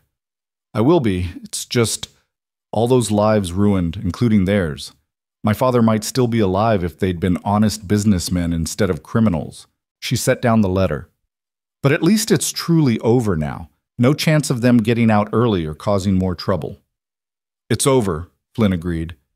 "And the systems you've helped put in place, the land office, the Ranchers Association, the stronger oversight, all of that means it's less likely to happen again. Until the next greedy man decides he's above the law." "Then we'll fight that one too, together." He kissed her forehead. "But for now, let's focus on what we've built, on the good that came from the hard times." That summer, 3 years after Flynn first rode onto the ranch, Tabitha realized she was pregnant. The discovery came with mixed emotions: joy at the idea of a child, fear of the risks, worry about how it would change everything they'd built. She told Flynn on a warm June evening as they sat on the porch watching the sunset. "I'm pregnant," she said simply, not knowing how else to say it. Flynn went very still. Then a smile spread across his face, slow and wondering. "You're sure?" "As sure as I can be. 2 months along, I think. I wasn't sure how to tell you." "Why? This is wonderful." He pulled her into his arms, careful now in a way he hadn't been before. "We're having a baby. We're going to be parents. Are you ready for that? It changes everything." "Good. I like how things change with you." He pulled back to look at her seriously. "But what about you? Are you ready? I know you've got the ranch and the land office and the association. I'll manage. Women have been having babies and running their lives forever. I won't stop being me just because there's a child." But her voice was uncertain. "Though I admit I'm scared. My mother died when I was 12. Childbirth is dangerous.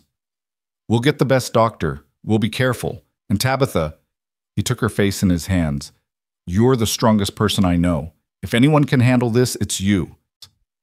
The pregnancy progressed through summer and fall, and Tabitha found herself having to adjust her work as her body changed. She couldn't ride as hard or lift as much, had to delegate more to Caleb and Billy. It grated against her independent nature, but Flynn was gentle in his insistence that she take care of herself. "The ranch will survive if you slow down," he pointed out, "but we need you healthy." "I hate feeling weak." "You're not weak. You're growing a person. That's the opposite of weak." The baby came in January, during a blizzard that trapped them all at the ranch. The doctor couldn't get through the snow, so it was Flynn and Martha Carson, summoned just before the storm hit, who delivered the baby. Tabitha labored through the night and into the morning, Flynn holding her hand and Martha coaching her through each contraction. When the baby finally arrived, a squalling red-faced boy with dark hair and strong lungs, Tabitha held him and felt something shift fundamentally in her understanding of the world. This was her son, hers and Flynn's, a new generation to carry forward the legacy her father had built and she had defended. "He's perfect," Flynn said, his voice thick with emotion. "He's absolutely perfect." "What should we name him?" Flynn looked at her, then at the baby. "Thomas. After your father, if that's all right with you." Tears blurred her vision. "Thomas Flynn Garrett. It's perfect." Little Thomas proved to be as stubborn as his mother and as determined as his father. He grew quickly, filling the house with noise and energy. Tabitha learned to balance motherhood with ranch work, often carrying the baby in a sling while she handled lighter chores, passing him to Caleb or Billy when she needed both hands free. It wasn't how things were traditionally done. Most ranch wives stayed in the house with children while men handled outdoor work. But nothing about her life had ever been traditional. "You're going to confuse that poor child," one of the neighbor women said, watching Tabitha carry 2-month-old Thomas out to check on the horses. "He won't know if his mother's a lady or a ranch hand." "He'll know his mother is both," Tabitha replied calmly, "and he'll grow up understanding that women can be whatever they choose to be." Flynn took to fatherhood with the same dedication he brought to everything else. When he was home, he was fully present, changing diapers, walking the floor with a crying baby, singing off-key lullabies that somehow worked anyway. And when he had to leave for marshal work, He was honest about hating it. "I don't want to go," he said, before a trip to Helena when Thomas was 4 months old. "I want to stay here and watch him grow. Then request a permanent assignment here. Full-time ranching, no more marshal work." He considered this seriously. "Would you want that? Me underfoot all the time?" "I want you happy. If marshal work makes you happy, keep doing it. If being here full-time would make you happier, then do that." She shifted Thomas to her other arm. "But Flynn, you don't have to choose right now. We've got time to figure it out." "You always say that we've got time." "Because we do. We're building a life, not racing towards some finish line." She kissed him gently. "Go to Helena. Do your job. Come home. We'll be here." The years unfolded in the steady rhythm of ranch life and family. Thomas grew from baby to toddler to boy, learning to ride almost before he could walk properly, following Caleb and Billy around with endless questions. Flynn continued his marshal work but requested assignments closer to home when possible, spending more time at the ranch than away from it. And Tabitha balanced motherhood with her various responsibilities, proving that a woman could be wife, mother, rancher, and community leader all at once. The Wilson Ranch prospered beyond her father's dreams. With good breeding stock, careful management, and the income from the railroad right-of-way, they expanded their holdings and improved their herd quality. Other ranchers came to them for advice, and the association Tabitha led became a model for cooperative agricultural organization. On Thomas's 5th birthday, they gathered the extended ranch family for a celebration. Caleb and Billy, Martha Carson and her husband, neighbors and friends from the valley. Watching her son blow out candles on a cake while Flynn's arm rested warm around her shoulders, Tabitha felt something close to contentment. "Happy?" Flynn murmured in her ear. "Very. You?" "More than I knew possible." He kissed her temple. "Thank you." "For what?" "For letting me stay, for building this life with me, for giving me everything I didn't know I needed." That summer, Flynn made his decision. He turned in his marshal's badge, taking a position as a regional consultant, advising other lawmen, but no longer riding out on dangerous cases. His explanation was simple. "I've got a son who needs his father and a wife who deserves a husband who comes home every night. Marshal work was important, but this is more important." Tabitha understood it was the right choice for him, for them, for their family. And she felt a relief she hadn't known she was carrying, the constant low-level worry about his safety finally easing. With Flynn home full-time, the ranch thrived even more. They built a new house, larger than the old one, but still practical, designed for a working ranch family. They kept her father's original house as a guest space and office, preserving it as a reminder of where they'd come from. Thomas grew up surrounded by love and land and the stories of both his grandfathers, the man who'd built the ranch and the man who'd helped save it. When Thomas was 7, Tabitha took him up to the family cemetery on the hill. They stood before Thomas Wilson's grave, and she told her son about his grandfather, about his strength and vision, about the ranch he'd built and the values he'd lived by. "He sounds brave," Thomas said seriously. "He was. The bravest man I knew until I met your father." She knelt to be at eye level with her son. "Thomas, someday this ranch will be yours. Not because you're a boy or because that's how things are supposed to work, but because you'll have earned it through hard work and understanding what this land means. Your grandfather built it, I defended it, and your father and I have grown it. It's up to you to carry it forward." "What if I don't want to be a rancher?" The question surprised her, but she answered honestly. "Then you choose something else.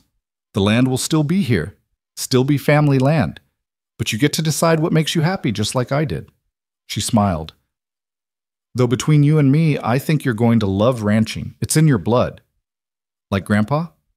"Like Grandpa, and like me, and like your father, even though he came to it later." She stood, taking his hand. "Come on, let's go home." They walked down the hill together, and Tabitha looked back once at her father's grave.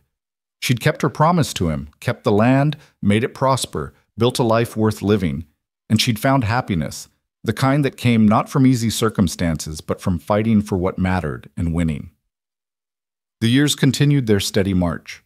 Thomas grew into a young man who loved the ranch as much as his mother and grandfather before him. More children came, a daughter they named Grace who proved to be even more stubborn than Tabitha, and another son named James who had his father's quiet determination. The ranch expanded to become one of the most successful in the territory, known for quality cattle and ethical business practices. Flynn and Tabitha grew older together, their partnership deepening with time. They still had their disagreements, both were too strong-willed for perfect harmony, but they'd learned to fight fair and forgive quickly. They'd learned that love wasn't about never having problems, but about facing problems together. On their 20th wedding anniversary, they stood on the porch of the big house, watching the sun set over land that had been through so much: threats and violence, trials and triumph, growth and change. Their children were inside arguing over something, their voices carrying through the open windows. Caleb had retired years ago, but still lived in a small house on the property, dispensing advice and stories to anyone who'd listen. Billy ran his own spread now, on land adjacent to theirs, married with children of his own. "You ever regret it?" Flynn asked, taking her hand.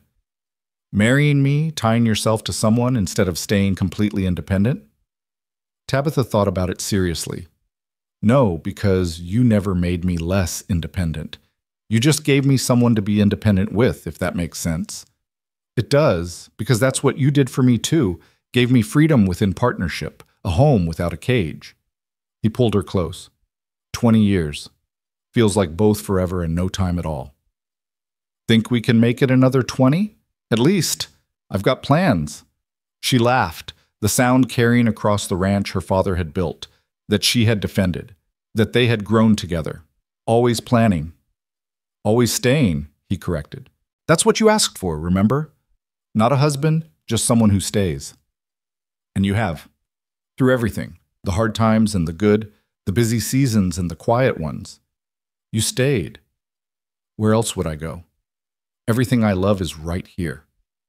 They stood together as darkness settled over the Montana landscape, two people who'd found each other through chaos and built something lasting through choice and commitment and the daily work of partnership.